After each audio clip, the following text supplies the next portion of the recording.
يا أيها الذين آمنوا قوا أنفسكم وأهليكم نارا إلى آخر الآية.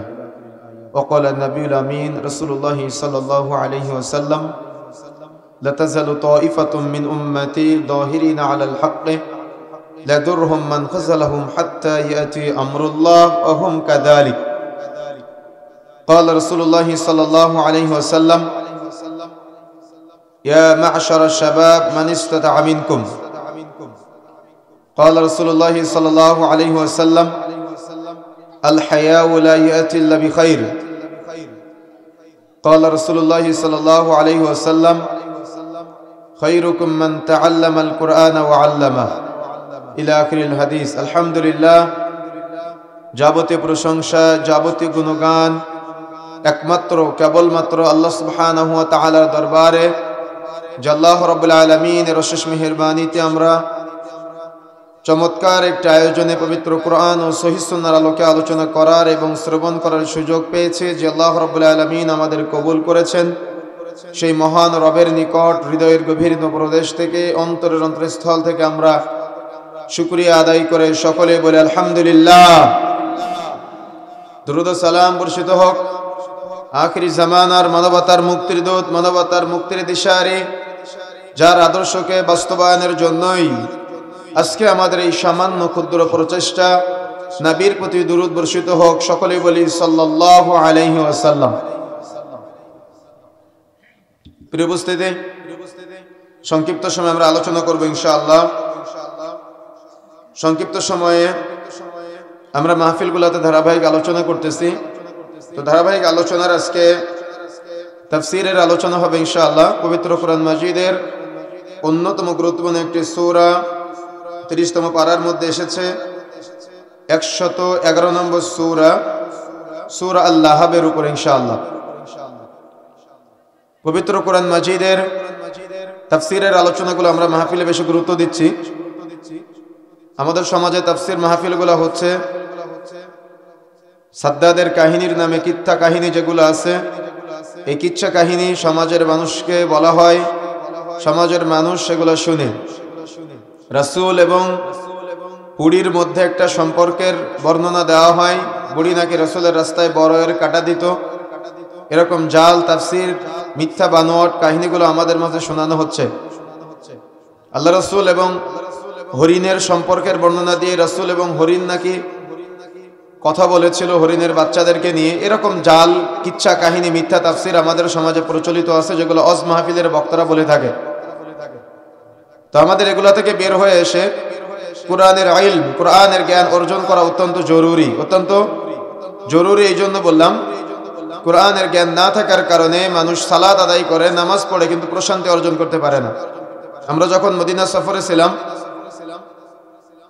মক্কা সফরে ছিলাম, তখন আমরা দেখেছি আমাদের যুবক ভাইয়েরা সেখানে ইমাম সাহেবরা তিলাওয়াত করে, তারা অঝরে কান্নাকাটি করে, মুরব্বীরা, যুবকেরা। কিন্তু আমাদের সমাজের ইমাম সাহেবরা তিলাওয়াত করে আর আমরা পিছনে দুনিয়াবি চিন্তা করি, তাই না? তাহলে কেন আমরা সালাতের মধ্যে কি তিলাওয়াত করলো ইমাম সাহেব, সেটা বুঝলাম না। না বুঝার যতগুলি কারণ আছে, তার মধ্যে অন্যতম একটা কারণ হলো আমরা সালাতে কি পড়ি, এ টু জেড, আল্লাহু আকবার থেকে সালাম ফেরানোর আগ পর্যন্ত যে আমি কি তিলাওয়াত করলাম, কি পড়লাম, আমরা কিছুই বুঝি না বিধায় সালাত আদায় করে বা নামাজ পড়ে আমরা প্রশান্তি পাই না। এজন্য একেবারে ছোট্ট বাল্য অবস্থা থেকে বাবা মায়ের উচিত সন্তানদেরকে সিরাতের শিক্ষা দেওয়া, সন্তানদেরকে তাফসীরের শিক্ষা দেওয়া, সন্তানদেরকে হাদিসের গল্প যেগুলো আছে, সাহাবায়ে কেরামের ঘটনা যেগুলো আছে সেগুলো জানানো, এবং কোরআন মাজিদের মধ্যে রাসূলুল্লাহ সাল্লাল্লাহু আলাইহি সাল্লামের যুগের তৎকালীন সময়ের যে বর্ণনাগুলি আল্লাহ রাব্বুল আলামিন বর্ণনা দিয়েছেন এবং হাদিসের মধ্যে যেগুলো সহিহ বর্ণনা আছে সেগুলো মানুষকে জানানো, এটা বাবা মার দায়িত্ব। কিন্তু বাবা মা সব সময় এই দায়িত্ব অবহেলা করেছে। বাবা মা এই দায়িত্ব অবহেলা করেছে বলেই আজকে আমাদের সমাজে সন্তানেরা ছোট্ট বাল্য অবস্থায় অনেক কবিতা, ছড়া এগুলা মুখস্থ করে, কিন্তু কোরআন মাজিদের সূরাগুলো মুখস্থ করতে পারে না, তাই না? তো এই জন্য আমাদের উচিত আমাদের ভবিষ্যৎ প্রজন্মকে নিয়ে ভাবা, আমাদের উচিত আমাদের ভবিষ্যৎ প্রজন্মকে নিয়ে চিন্তা করা। যদি তাদেরকে নিয়ে আপনি চিন্তা করেন, তাহলে অবশ্যই আপনার এলাকায় মক্তবগুলা চালু করতে হবে। আমরা যখন ছোট ছিলাম অনেক, তখন আমরা দেখেছিলাম ফজরের পরে আসরের পরে এলাকায় অনেক মক্তবে মাইকে ডাকতো যে মক্তবের ছেলে মেয়েরা কোথায়, তাই না? কিন্তু এখন মক্তবে বাচ্চা পাওয়া যায় না। কেন? ওই বাচ্চারা সকাল 8টায় একটা প্রাইভেট, 7টার সময় একটা প্রাইভেট, 9টার সময় স্কুলে যায়, দুপুরে এসে দুপুর 3টায় গোসল টোসল করে খাওয়া দাওয়া করে আবার প্রাইভেট অনলাইন ক্লাস, তারপর বিকালে আবার ইংরেজি ক্লাস, সন্ধ্যার পরে আবার অনলাইনে কোচিং, কত রকম আছে, এগুলা করতে করতে সময় পার, কখন সে মক্তবের শিক্ষা অর্জন করবে? এজন্য কোরআন মাজিদের শিক্ষাটাও তার অর্জন করা হয় না। আর হাদিসের শিক্ষা তো বহু দূরের কথা, হাদিসের কোনো জ্ঞানই নাই। এজন্য এই যুব সমাজকে, আগামী ভবিষ্যৎ প্রজন্মকে যদি আমরা রাসূলের আদর্শিত করতে চাই, তাহলে মক্তবগুলা চালু করতে হবে। এলাকা ভিত্তিক প্রতিটা মক্তবকে গুরুত্ব দিতে হবে, এবং যারা বাবা আছেন আপনার সন্তানদেরকে মক্তবে পাঠিয়ে কোরআন এবং সহিহ সুন্নাহর ন্যূনতম যে জ্ঞানগুলো আছে সেগুলো তাদেরকে দেওয়ার চেষ্টা করতে হবে। যদি আপনি না দেন, তাহলে নামাজ থেকে শুরু করে, সালাত থেকে শুরু করে ইসলামের যত ইবাদত বান্দিগি যা কিছু আছে, কোনো কিছুতে আপনার সন্তান প্রশান্তি অর্জন করতে পারবে না, বা কোনো কিছুতে আপনার সন্তান ভালোভাবে সফলতা অর্জন করতে পারবে না। আর দুনিয়াতে যখন কোরআন এবং সহিহ সুন্নাহ অনুযায়ী চলবে না, তখন আখিরাতে সুখময় জান্নাত লাভ করতে পারবে না। আপনি বাবা হিসেবে যদি একটা দায়িত্ব গ্রহণ করতে পারেন, তাফসীরের আলোচনা শোনার আগে কোরআন শিক্ষার গুরুত্ব রাসূলুল্লাহ সাল্লাল্লাহু আলাইহি ওয়াসাল্লাম বলছেন, অসংখ্য সহিহ হাদিস দ্বারা প্রমাণিত, খায়রুকুম মান তাআল্লামাল কুরআন ওয়া আল্লামা, সর্বোত্তম হলো ওই ব্যক্তি যে নিজে কোরআন শিক্ষা করে এবং অপরকে শিক্ষা দেয়। কিন্তু আমাদের কোরআন শিক্ষা অর্জন করার কোনো ইচ্ছা আগ্রহ দেখা যায় না, এবং ভবিষ্যৎ প্রজন্মদেরকে কোরআন শিক্ষা দেওয়ার মতো কোনো পরিবেশ দেখা যায় না। এটা আমাদের জন্য অনেক ব্যর্থতা। কিন্তু কিয়ামতের মাঠে আপনার সন্তান, যাকে আপনি কোরআনের ইলম, কোরআনের জ্ঞান, কোরআনের শিক্ষা দিয়েছেন, হাফেজ ছেলেটা যখন কিয়ামতের মাঠে দাঁড়াবে, তখন আল্লাহ রাব্বুল আলামিন তাকে বলবে, ওয়ারাতিল, তুমি তিলাওয়াত করো। ও তিলাওয়াত করবে আর ওর মর্যাদা বাড়বে, বাড়তে বাড়তে বাড়তে বাড়তে ও এক পর্যায়ে জান্নাতে পৌঁছে যাবে। তখন বলবে, আল্লাহ, আমার যে বাবা আমাকে আজকে এই পর্যন্ত নিয়ে এসেছে, আমার ওই বাবাকে না নিয়ে আমি একা একা জান্নাতে যাব না। সুবহানাল্লাহ। বলেন তো, আপনি আপনার সন্তানকে নিয়ে এভাবে গর্ব করতে পারবেন? কোনো গর্ব করার মতো কোনো পরিচয় আছে আপনার? আপনি আপনার সন্তানকে নিয়ে এভাবে গর্ব করতে পারবেন কিয়ামতের মাঠে? যেভাবে আপনি আপনার সন্তানকে মানুষ করতেছেন, কিয়ামতের মাঠে একটা হাফেজ সন্তান যখন দাঁড়াবে, এই হাফেজ সন্তানের পিতামাতাও দাঁড়াবে কিয়ামতের মাঠে। কোনো মানুষ কাঁধ বরাবর, কোনো মানুষ কোমর বরাবর, কোনো মানুষ টাকনু বরাবর, কোনো মানুষ হাঁটু বরাবর ঘামের মধ্যে হাবুডুবু খাবে, তাই না? শুনেছেন না আপনারা? সবাই উলঙ্গ অবস্থায় থাকবে, কাপড় পরিহিত অবস্থায় থাকবে না, ছুটাছুটি করবে দিক বিদিক, নাফসি নাফসি করতে করতে ছুটাছুটি করবে। তখন দেখবে ওই দূরে একজন পুরুষ এবং একজন মহিলা, তারা কাপড় পরিহিত অবস্থায় আছে, তাদের মাথায় মুকুট পরানো আছে, যে মুকুটগুলা জলজল করে জ্বলতেছে। তো কিয়ামতের মাঠের যখন সমস্ত মানুষ নাফসি নাফসি করতেছে, এই সমস্ত বিভীষিকাময় পরিস্থিতির মধ্যে সূর্য যখন মাথার নিকটবর্তী এমত অবস্থায়, ওই দূরের এই যে দুইজন ব্যক্তি, একজন পুরুষ এবং একজন নারী, যাদের মাথায় মুকুট পরানো এবং যাদের গায়ে পোশাক পরা, তাদেরকে দেখে আফসোস করবে আর ফেরেশতাদের জিজ্ঞাসা করবে, এরা কারা? আমরা আজকে কঠিন অবস্থার মধ্যে আছি, আর এরা এমন মর্যাদা সম্পন্ন অবস্থায় আছে। এরা কারা? আমরা উলঙ্গ অবস্থায় আছি, তাদের পোশাক পরানো। এরা কারা? আমরা আজকে সূর্যের একেবারে আমাদের মাথার নিকটবর্তী সূর্য, কত কষ্টের মধ্যে আছি, শরীর থেকে ঘাম ঝরতেছে, পুষ ঝরতেছে, আর এদের মাথায় এত নূরের মুকুট পরানো। এরা কারা? এরা কেন এমন মর্যাদা পেল? এরা কেন এমন সম্মান পেল? এদেরকে কেন এমন স্পেশাল মর্যাদা দেওয়া হলো? তখন ফেরেশতারা বলবে, এরা হলো হাফেজ কোরআনের পিতামাতা। কি বুঝেন নাই? মনে হয় বুঝেন নাই আপনি হাদিসটা? আপনি কি বুঝতে পেরেছেন? তো আপনার জীবনে তো কোনো সময় আমি এই আকাঙ্ক্ষা দেখি নাই যে কিয়ামতের মাঠে সবাই উলঙ্গ অবস্থায় থাকবে। আল্লাহ, আমি উলঙ্গ অবস্থায় থাকতে চাই না, আমি পোশাক পরিহিত অবস্থায় থাকতে চাই। আল্লাহ, আমি ঘামের মধ্যে হাবুডুবু খেতে চাই না, আমি আরশের স্থান পেতে চাই। আল্লাহ, কিয়ামতের মাঠের সেই বিভীষিকাময় পরিস্থিতিতে যেদিন মানুষ নফসি নফসি করবে, আল্লাহ, আমি ওই দিন আমলনামা ডান হাতে পেতে চাই, আমি বাম হাতে আমলনামা চাই না। আল্লাহ, কিয়ামতের মাঠে আমি আমার মিজানের নেকির পাল্লা যাতে করে ভারী হয় এবং পাপের পাল্লা যাতে করে হালকা হয়ে যায়। আল্লাহ, আমি তোমার কাছে এটা আশা করতেছি। আল্লাহ, আমি কিয়ামতের মাঠে পুলসিরাতটা সহজে পার হতে চাই। আল্লাহ, আমি জান্নাতুল ফেরদাউস চাই, আমি রাইয়ান নামক দরজা দিয়ে জান্নাতে প্রবেশ করতে চাই। আল্লাহ, আমি জাহান্নামে প্রবেশ করতে চাই না। আল্লাহ, আমি কবরের প্রশ্নগুলো সহজ করতে চাই, কবরে যাতে করে আমার কষ্ট কম হয়, আমি কবরে ইল্লিন পেতে চাই। যদি আপনি এভাবে আকাঙ্ক্ষা না করেন, চিন্তা না করেন, না ভাবেন, তাহলে কি আপনি পাবেন? আকাঙ্ক্ষা থাকা লাগবে না, চিন্তা থাকা লাগবে না, গবেষণা থাকা লাগবে না, ভাবনা থাকা লাগবে না। কিন্তু আমি তো দেখি না আপনার মধ্যে এগুলো। সবসময় পাপাচার, গান বাজনা, নাটক, সিনেমা, অশ্লীলতা নিয়ে আপনি ব্যস্ত আছেন। আজকে তো আমি অত্যন্ত খুশি হয়েছি যে আমাদের যুবক ভাইয়েরা নাকি গানের আয়োজন করার জন্য টাকা উঠিয়েছিল, আর আজকে সেখানে তাফসীরুল কোরআন মাহফিল হচ্ছে। আলহামদুলিল্লাহ, এর চাইতে শুকরিয়া আর কি হতে পারে? আল্লাহ রাব্বুল আলামিন যখন কোনো বান্দাকে ভালোবাসে, ফেরেশতা জিবরিল আমিনকে কাছে ডাক দেয়, ডেকে বলে, জিবরিল, আমি ওই যে আব্দুল্লাহকে ভালোবাসি, ওই আব্দুর রহমানকে ভালোবাসি, ওই আব্দুল সত্তারকে ভালোবাসি, ওই মুহাইমিনকে ভালোবাসি। তখন ফেরেশতা জিবরিল আমিন আবার অন্যান্য সকল ফেরেশতাদেরকে ডাক দেয়, ডেকে বলে, আমি ভালোবাসি, আল্লাহ ভালোবাসে, তোমরাও তাকে ভালোবাসো। সুবহানাল্লাহ। তখন ওই বান্দার মাধ্যমে আল্লাহ এমন এমন কিছু কাজ করিয়ে নেয় যার মাধ্যমে দুনিয়াবাসীও তাকে ভালোবাসে। সুবহানাল্লাহ। পৃথিবীতে ভালোবাসা দুই প্রকারের, এক টাকা পয়সা, জমি জায়গা, সৌন্দর্যের প্রতি ভালোবাসা, এবং দুই নম্বরে আল্লাহর সন্তুষ্টির জন্য ভালোবাসা। এখন আপনি কোন উদ্দেশ্যে আপনার ভাইকে ভালোবাসলেন? যদি আপনার ভালোবাসাটা দুনিয়ার জন্য হয়, সম্পদের জন্য হয়, জমি জায়গার জন্য হয়, নেতৃত্বের জন্য হয়, তাহলে আলাদা হিসাব। কিন্তু যদি আপনার ভালোবাসাটা লিল্লাহি রাব্বিল আলামিন, একমাত্র আল্লাহর সন্তুষ্টির জন্য হয়, মনে করবেন নিঃসন্দেহে আল্লাহ তাকে ভালোবাসে, তাই আপনি তাকে ভালোবাসেন। কি বুঝতে পারেন না মনে হয়? আর আল্লাহ রাব্বুল আলামিন তার প্রিয় কিছু বান্দাদের মাধ্যমে তার দ্বীনের প্রচার এবং প্রসার ঘটায়। আর কিছু শয়তানের দোসর, শয়তানের বন্ধু আছে, যে শয়তানের বন্ধুগুলা শয়তানি কার্যক্রম যেগুলো আছে সেগুলোর সাথে সম্পৃক্ত হয়। কিন্তু আল্লাহর ঈমানদার, মুমিন, পরহেজগার বান্দারা শয়তানের ওয়াসওয়াসায় পা না দিয়ে দ্বীনের পথে চলে এসে আল্লাহর ভালোবাসাকে গ্রহণ করার চেষ্টা করে। সুবহানাল্লাহ। কি তাহলে যদি আল্লাহর ভালোবাসা না থাকতো আয়োজন হতো আজকে? তাহলে আল্লাহর ভালোবাসা আছে, এই ভালোবাসাটা ধরে রাখতে হবে। পারবেন ইনশাআল্লাহ? চেষ্টা করতে হবে আমাদের। কি পারবেন ইনশাআল্লাহ? সন্তানদেরকে পারবেন সেই পথ দেখানোর জন্য চেষ্টা করতে হবে। যদি আপনি চেষ্টা না করেন তাহলে আপনি কিন্তু ব্যর্থ পিতা হয়ে যাবেন। এই জন্য আজকের যে আয়োজন, এই আয়োজনটা ধরে রাখার চেষ্টা করতে হবে কিয়ামতের আগ পর্যন্ত। মনে থাকবে ইনশাআল্লাহ, চেষ্টা করতে হবে। আল্লাহ রাব্বুল আলামিন কবুল করুন।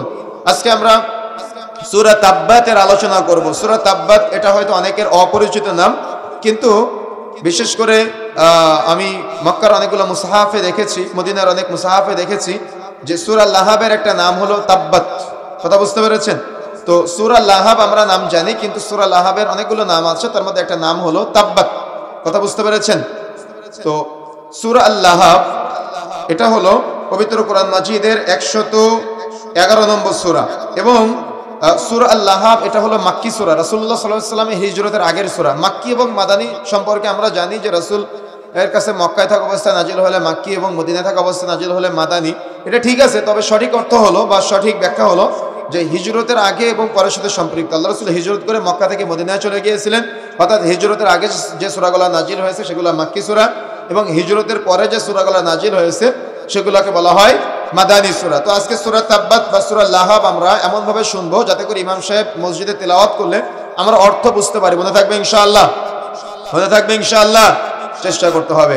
রাসূলুল্লাহ সাল্লাল্লাহু আলাইহি সাল্লাম একদিন পাহাড়ের উপরে উঠে সবাইকে ডাক দিচ্ছেন। আর পাহাড়ের উপরে উঠে ডাক দেওয়া মানে তৎকালীন সময়ে সবাই মনে করতো যে যুদ্ধের জন্য হয়তো কেউ আসতেছে বা কোনো সংবাদ আছে, বিবাদ সংকেত আছে, হয়তো যুদ্ধের প্রস্তুতি নিতে হবে, এই জন্য পাহাড়ের উপর থেকে ডাক দিত আর কি। তৎকালীন সময় এটা সিস্টেম ছিল। তো রাসূলুল্লাহ সাল্লাল্লাহু আলাইহি সাল্লাম ওই পাহাড়ের উপরে উঠে সবাইকে ডাক দিচ্ছেন। তো যখন ডাকলেন সবাই তাড়াহুড়া করে চলে আসছে যে হয়তো যুদ্ধের প্রস্তুতি বা কোনো সুবিধা অসুবিধা হতে পারে। তো আসার পরে রাসূলুল্লাহ সাল্লাল্লাহু আলাইহি সাল্লাম কালিমার দাওয়াত দিলেন, লা ইলাহা ইল্লাল্লাহর দাওয়াত দিলেন। অনেক লম্বা ব্যাখ্যা আছে, আমি সংক্ষেপে শুধু এতটুকু শোনাচ্ছি। শানে নজুলটা অনেক লম্বা ব্যাখ্যা আছে, তবে সংক্ষিপ্ত ব্যাখ্যা এতটুকুই যে যখন তাওহীদের দাওয়াত দিলেন, কালিমার দাওয়াত দিলেন, এই কালিমার দাওয়াত দেওয়ার সাথে সাথে আবু লাহাব রাসূলুল্লাহ সাল্লাল্লাহু আলাইহি সাল্লামের চাচা, আপনারা জানেন যে রাসূলুল্লাহ সাল্লাল্লাহু আলাইহি সাল্লামের একেবারে প্রতিবেশী এবং আপন চাচা ছিলেন আবু লাহাব। তো রাসূলুল্লাহ সাল্লাল্লাহু আলাইহি সাল্লামের চাচা এবং তার স্ত্রী রাসূলুল্লাহ সাল্লাল্লাহু আলাইহি সাল্লামকে অনেক অকথ্য ভাষায় বিভিন্ন কথাবার্তা বলেছিলেন। এমনকি পাথর ছুঁড়েছিলেন মর্মে কিছু বর্ণনা পাওয়া যায়, বা পাথর উঠিয়েছিলেন মর্মে বর্ণনা পাওয়া যায়। তো তখনই সূরা লাহাব নাজিল হয় রাসূলুল্লাহ সাল্লাল্লাহু আলাইহি সাল্লামের চাচাকে কেন্দ্র করে। এটা হলো সূরা লাহাবের সংক্ষিপ্ত শানে নজুল। এই রাসূলুল্লাহ সাল্লাল্লাহু আলাইহি সাল্লাম যেমন কালিমার দাওয়াত দিয়েছিলেন, সেম একইভাবে ইব্রাহিম আলাইহিস সালামও নমরুদের কাছে কালিমার দাওয়াত দিয়েছিলেন, তাওহীদের দাওয়াত দিয়েছিলেন। নমরুদ তৎকালীন সময়ে বিশাল সাম্রাজ্যের অধিকারী ছিলেন এবং তিনি নিজেকে রব বলে দাবি করতেন। তো নমরুদের কাছে ইব্রাহিম আলাইহিস সালাম যখন দাওয়াত পৌঁছালেন, ইব্রাহিম আলাইহিস সালাম প্রথমে নিজের পিতাকে দাওয়াত দিয়েছিলেন। নিজের পিতাকে দাওয়াত দেওয়ার পরে নিজের পিতা পাথর উঠিয়ে বলছে, ইব্রাহিম তুমি কি তোমার এই দাওয়াত বন্ধ করবে নাকি পাথরের আঘাতে তোমাকে হত্যা করব? তো মূসা আলাইহিস সালামকেও সেম ফিরাউন একই কথা বলেছিল, মূসা তুমি কি তোমার দাওয়াত বন্ধ করবে? যদি বন্ধ না করো তাহলে মূসা আলাইহিস সালামকে ফিতনাবাজ বলে এলাকার মানুষের কাছে মূসা আলাইহিস সালামকে অপমানিত করার, অপদস্থ করার পায়তারা করেছিল ফিরাউন। যেমন নমরুদ ইব্রাহিম আলাইহিস সালামকে অপমানিত করার চেষ্টা করেছিল, তখন বলেছিল ইব্রাহিম আনা রব্বুকুমুল আলা, আমিই তো সবচাইতে বড় রব, তুমি আবার কোন রবের দাওয়াত দিচ্ছ ইব্রাহিম? তখন ইব্রাহিম আলাইহিস সালাম বলেছিল, আমার আল্লাহ মানুষের জীবন দেয়, মানুষের মৃত্যু ঘটায়, তো তুমি নমরুদ মানুষের জীবন দাও, মানুষের মৃত্যু ঘটাও। তো বকন নমরুদ জেলখানা থেকে মৃত্যুদণ্ডপ্রাপ্ত আসামিকে খালাস দিয়ে বলল আমি মানুষকে বাঁচাতে পারি, আর একটা রাস্তা থেকে অর্থাৎ খালাসের একটা আসামিকে মৃত্যুদণ্ড দিয়ে বলল আমি মানুষকে মারতে পারি। ইব্রাহিম আলাইহিস সালাম চতুর বেরেনে মানুষ, চালাক মানুষ ইব্রাহিম আলাইহিস সালাম চট করে বলছেন, আমার আল্লাহ প্রতিদিন পূর্ব দিক থেকে সূর্য উদিত করে পশ্চিম দিকে সূর্য ডোবায়, তুমি নমরুদ আজকে পশ্চিম দিক থেকে সূর্য উদিত করো আর পূর্ব দিকে সূর্য ডোবাও। তো বকন হতভম্ব হয়ে গেল, ইব্রাহিম আলাইহিস সালামের বিরুদ্ধে বিশাল এলাকার মানুষের ক্ষিপ্ত করে তুললো এবং ইব্রাহিম আলাইহিস সালামকে কেন্দ্র করে ওই যে গর্ত খনন করলো, ইব্রাহিম আলাইহিস সালামকে আগুনে নিক্ষেপ করেছিল, মনে আছে আপনাদের, শুনেছেন না ঘটনা? তো যুগে যুগে যখনই আপনি তাওহীদের দাওয়াত দিবেন, যেমন তাওহীদের দাওয়াত দিয়ে মূসা আলাইহিস সালাম বাধাগ্রস্ত হয়েছে ফিরাউনের কাছে, ইব্রাহিম আলাইহিস সালাম বাধাগ্রস্ত হয়েছে নমরুদের কাছে, এবং মুহাম্মদ সাল্লাল্লাহু আলাইহি সাল্লাম বাধাগ্রস্ত হয়েছে তার চাচা আবু জাহাল এবং আবু লাহাবের কাছে। বিশেষ করে আবু জাহাল অনেক কষ্ট দিয়েছে মুহাম্মদ সাল্লাল্লাহু আলাইহি সাল্লামকে যখন তিনি তাওহীদের দাওয়াত দিয়েছিলেন। মুহাম্মদ সাল্লাল্লাহু আলাইহি সাল্লাম তাওহীদের দাওয়াত দেওয়ার কারণে আবু জাহাল মুহাম্মদ সাল্লাল্লাহু আলাইহি সাল্লাম বলেছিল, মুহাম্মদ তুমি কি চাও? সুন্দরী নারী চাও, টাকা পয়সা চাও, ক্ষমতা চাও, কি চাও? তোমাকে সব দেওয়া হবে, শুধু তাওহীদের এই কালিমার দাওয়াতটা বন্ধ করো। কিন্তু মুহাম্মদ সাল্লাল্লাহু আলাইহি সাল্লাম কি বন্ধ করেছিলেন? বন্ধ করেছিলেন? তো আজকে আপনি কালিমার দাওয়াত দেওয়ার আয়োজন করেছেন, হয়তো আপনারও বাধা আসতে পারে, বিভিন্ন সুবিধা অসুবিধা হতে পারে, কিন্তু কালিমার দাওয়াত অব্যাহত রাখা এটা হলো ঈমানের দাবি। যদি আপনি দাওয়াত অব্যাহত রাখতে পারেন তাহলে আপনি আল্লাহর ভালোবাসাকে গ্রহণ করলেন। কেন? আল্লাহ রাব্বুল আলামিন আপনাকে ভালোবাসে বিধায় আপনার দ্বারা দ্বীনের প্রচার করাচ্ছেন। আর এই দ্বীনের প্রচার প্রসার করতে গেলে মানুষের কাছে বদনাম, অপবাদ, নানা রকম কথা শোনা লাগতে পারে, তবে সেগুলা পরীক্ষা মনে করে আপনাকে সামনে এগিয়ে যেতে হবে। এ দাওয়াত বন্ধ রাখা যাবে না, মনে থাকবে, মনে রাখার চেষ্টা করতে হবে। সুতরাং সূরার শানে নজুলের সাথে রাসূলুল্লাহ সাল্লাল্লাহু আলাইহি ওয়াসাল্লামের তাওহীদের দাওয়াত দেওয়ার সাথে সাথে আমাদেরকেও আজকে যে তাওহীদের দাওয়াতের আমরা চূড়ান্ত আয়োজন করেছি, আল্লাহর কাছে প্রথমে আমরা দোয়া করি আল্লাহ রাব্বুল আলামিন যেন এটা কবুল ও মঞ্জুর করেন, বলেন আমিন। সূরা আল-লাহাব, আমরা সূরা আল-লাহাব সম্পর্কে যতটুকু জানতে পারলাম, সূরা আল-লাহাব এটা হলো মাক্কি সূরা এবং পবিত্র কোরআন মাজিদের 30তম পারার 111 নম্বর সূরা। সূরার আরেকটি নাম হলো সূরা আত-তাব্বাত। আসুন আমরা মূল আলোচনায় প্রবেশ করি। আউযু বিল্লাহি মিনাশ শাইতানির রাজীম। বিতাড়িত শয়তান হতে আল্লাহর নিকট আশ্রয় প্রার্থনা করি। বিসমিল্লাহির রহমানির রহিম।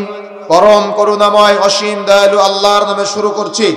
তাব্বাত ইয়াদা আবি লাহাবি ওয়া তাব।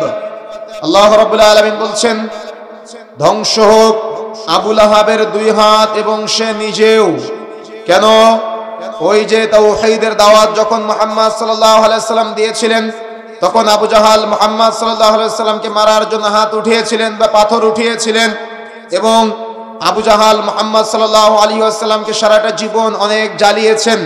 আবু লাহাব মুহাম্মদ সাল্লাল্লাহু আলাইহি ওয়াসাল্লামকে অনেক জ্বালিয়েছেন, কষ্ট দিয়েছেন। এমনকি আবু জাহাল আবু লাহাবের পাশাপাশি আবু লাহাবের স্ত্রীও মুহাম্মদ সাল্লাল্লাহু আলাইহি ওয়াসাল্লামকে অনেক কষ্ট দিয়েছেন।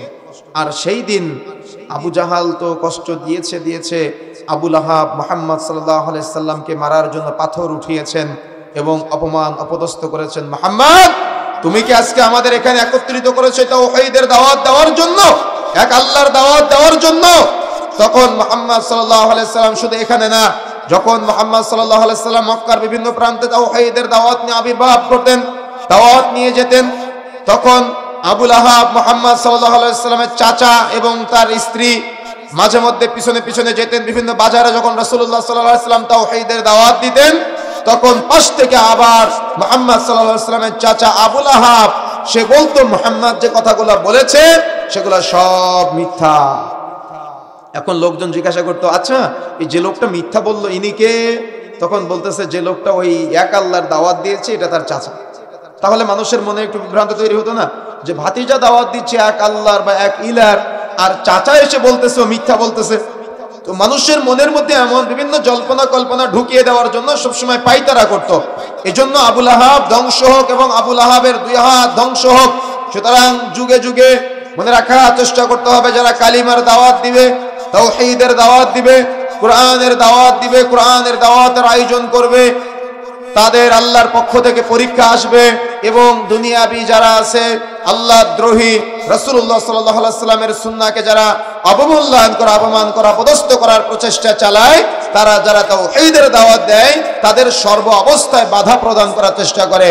আজকে আপনি তাওহীদের দাওয়াত নিয়ে যান, কালিমার দাওয়াত দেন, যখন আপনি বলবেন আল্লাহ রাব্বুল আলামিন এক, তিনি অদ্বিতীয়, আল্লাহ রাব্বুল আলামিনকে উলুহিয়াতের ক্ষেত্রে, রুবুবিয়াতের ক্ষেত্রে, আসমা ও সিফাতের ক্ষেত্রে একক বলে স্বীকৃতি দিতে হবে, যখন আপনি এই দাওয়াত দিবেন তখন সমাজের এক শ্রেণীর মানুষ আল্লাহকে রব হিসেবে মানবে, কিন্তু আল্লাহকে পালনকর্তা হিসেবে মানবে না। আল্লাহকে রব হিসেবে মানবে কিন্তু আল্লাহকে ইবাদত পাওয়ার একক হকদার হিসেবে মানবে না। ইবাদত করে, সাজদা দেয়, আল্লাহকে পাওয়ার জন্য মাজারে গিয়ে সাজদা দেয়। তারা দান করে কিন্তু আল্লাহকে পাওয়ার জন্য মাজারে গিয়ে দান করে, খানকায় গিয়ে দান করে, শিরকি পদ্ধতিতে দান করে, শিরকি পদ্ধতিতে তারা সিন্নির আয়োজন করে হিন্দুদের মতো। আজকে আমাদের সমাজে এই তাওহীদের দাওয়াত দিলে প্রতিটি পদে পদে আজকে বাধাগ্রস্তের শিকার হতে হচ্ছে আমাদের। সুতরাং মনে রাখার চেষ্টা করতে হবে, রাসূলুল্লাহ সাল্লাল্লাহু আলাইহি ওয়াসাল্লাম যেমন বাধার শিকার হয়েছিলেন, আপনি তাওহীদের দাওয়াত দিলে হয়তো সেরকম বাধার শিকার হবেন, কিন্তু আপনাকে দাওয়াত অব্যাহত রাখতে হবে এবং বিচক্ষণতার সাথে আপনাকে দাওয়াত কন্টিনিউ করতে হবে। সূরা ফাতিহার মধ্যে আমরা পড়ি ইয়াকা না'বুদু ওয়া ইয়াকা নাস্তাঈন, আল্লাহ একমাত্র কেবলমাত্র শুধুমাত্র তোমারই ইবাদত করি এবং তোমার কাছে সাহায্য চাই। ইয়াকা শব্দের অর্থ হলো একমাত্র, কেবলমাত্র, শুধুমাত্র, না'বুদু তোমারই ইবাদত করি, ওয়া এবং ইয়াকা একমাত্র, কেবলমাত্র, শুধুমাত্র, নাস্তাঈন আল্লাহ তোমার কাছেই সাহায্য চাই। তো নামাজে যে আপনাকে যে আল্লাহ আপনার দিতে পারে, নামাজের বাইরে সে আল্লাহ আপনার দিতে পারে না? কি মনে হয়, কথা বলেন না কেন? দিতে পারে না? তো মসজিদের মধ্যে আপনি আল্লাহর ইবাদত করলেন, আল্লাহর কাছে চাইলেন, মসজিদ থেকে বের হয়েই আপনি কবরের কাছে গিয়ে কেন বললেন যে বাবা তোমার মাধ্যমে সন্তান চাই, তোমার মাধ্যমে জান্নাত চাই, কেন বললেন? তাহলে তাওহীদের জ্ঞান আছে? আজকে দেখবেন অনেক বাড়িতে তাবিজ ঝুলানো থাকে, দেখেছেন না আপনারা? এগুলার বিরুদ্ধে তাওহীদের দাওয়াত দেওয়াটা এটা হলো ঈমানের মৌলিক স্তরগুলোর মধ্যে অন্যতম একটা স্তর। আজকে দেখবেন অনেক গাড়িগুলাতে তাবিজ ঝুলানো থাকে, অনেক দোকানগুলাতে বড় করে কোরআন মাজিদের আয়াত দিয়ে বা আরবি অক্ষর দিয়ে তাবিজ লেখা থাকে, হুজুরের কাছ থেকে নিয়ে আসে। কেন? যদি এই তাবিজ ঝুলানো থাকে তাহলে দোকানে নাকি বরকত পাওয়া যায়। কি থাকে না, কথাগুলো বলে না? তাহলে কি আল্লাহকে পালন কর্তা হিসেবে মান্য করলো সে? মান্য করতে পেরেছে সে? সুতরাং যদি আপনি এই অপরাধের সাথে জড়িয়ে যান, এটা হলো পৃথিবীর সব থেকে বড় অপরাধ, শিরকের অপরাধ। সুতরাং তওবা করে ফিরে আসতে হবে, না হলে আপনি জান্নাতে যেতে পারবেন না। সুতরাং পৃথিবীর আনাচে কানাচে, বাংলাদেশের আনাচে কানাচে, আপনার টাঙ্গাইলের আনাচে কানাচে, যেখানে কবর, মাজার, খানকা, পীর থাকুক না কেন, সর্বাবস্থা একটা কথা মনে রাখতে হবে, ইয়াকা না'বুদু ওয়া ইয়াকা নাস্তাঈন, আল্লাহ একমাত্র, কেবলমাত্র, শুধুমাত্র তোমারই ইবাদত করি, তোমার কাছে সাহায্য চাই। পৃথিবীর কারোর ইবাদত করি না, পৃথিবীর কোন সৃষ্টির কাছে সাহায্য চাই না। হোক সেটা শাহজালাল, হোক সেটা শাহপরাণ, হোক সেটা খান জাহান আলী, হোক সেটা শাহ মখদুম, যেই পীরের মাজার হোক না কেন, স্বয়ং মসজিদ নববীতে গিয়ে রাসূলের কবরের কাছে কোনো কিছু চাওয়া যাবে না। মনে থাকবে ইনশাআল্লাহ। দেওয়ার একমাত্র মালিককে, কথা বলতে হবে কে? আল্লাহ। চাইতে হবে কার কাছে? দিতে পারে কে? একমাত্র আল্লাহ, পৃথিবীর আর কেউ না। এই জন্য এই সূরা লাহাবের প্রথম নম্বর আয়াতে শানে নুজুল এবং তাফসীরের বিস্তারিত আলোচনায় যেটা বোঝা যায়, তাওহীদের দাওয়াত নিয়ে আবির্ভাব হলে সমাজের এক শ্রেণীর মানুষ হয়তো আপনাকে কষ্ট দিবে, বাধা দিবে, কিন্তু তারা আল্লাহর পক্ষ থেকে লাআনত প্রাপ্ত হবে। সুতরাং বন্ধুরা আমার, যে কথা বলতে চাচ্ছিলাম, এই তাওহীদের দাওয়াত, কালিমার দাওয়াত, স্বীকৃতি, প্রত্যেকটা শিশুকে বাবাদেরকে উচিত সন্তানকে জানানো, আল্লাহকে চিনানো, রাসূলকে চিনানো এবং আল্লাহর একত্ববাদ সম্পর্কে জানানো, তাওহীদ উলুহিয়া, তাওহীদ রুবুবিয়্যাহ, তাওহীদ আসমা ও সিফাত সম্পর্কে শিক্ষা দেওয়া এটা প্রত্যেক বাবা মার দায়িত্ব। যদি বাবা মায়ের দায়িত্ব অবহেলা করে তাহলে সন্তানরা কিন্তু আল্লাহকে মান্য করবে না, আল্লাহকে রব হিসেবে মানবে না, আল্লাহকে মালিক হিসেবে মানবে না, আল্লাহকে পালনকর্তা হিসেবে মানবে না। যখন আপনার সন্তান আল্লাহকে রব হিসেবে মানবে না, তখন আপনার সন্তান আল্লাহর সামনে পাপ করাকে লজ্জা পাবে না। যখন আপনার সন্তান আল্লাহকে মালিক হিসেবে মানবে না, সূরা নাসের মধ্যে আমরা পড়ি মালিকিন নাস, সূরা ফাতিহার মধ্যে পড়ি মালিক ইয়াউমিদ্দিন, বিচার দিবসের মালিক। এই সব কিছু জানার পরে যদি আপনি আপনার সন্তানকে আল্লাহর ভীতিটা ঢুকাতে না পারেন, তাহলে আপনার সন্তান কখনো আল্লাহকে মান্য করবে না বা আল্লাহকে ভয় পাবে না। তখন সে কি করবে? তখন সে যাবতীয় অপরাধে জড়িয়ে যাবে।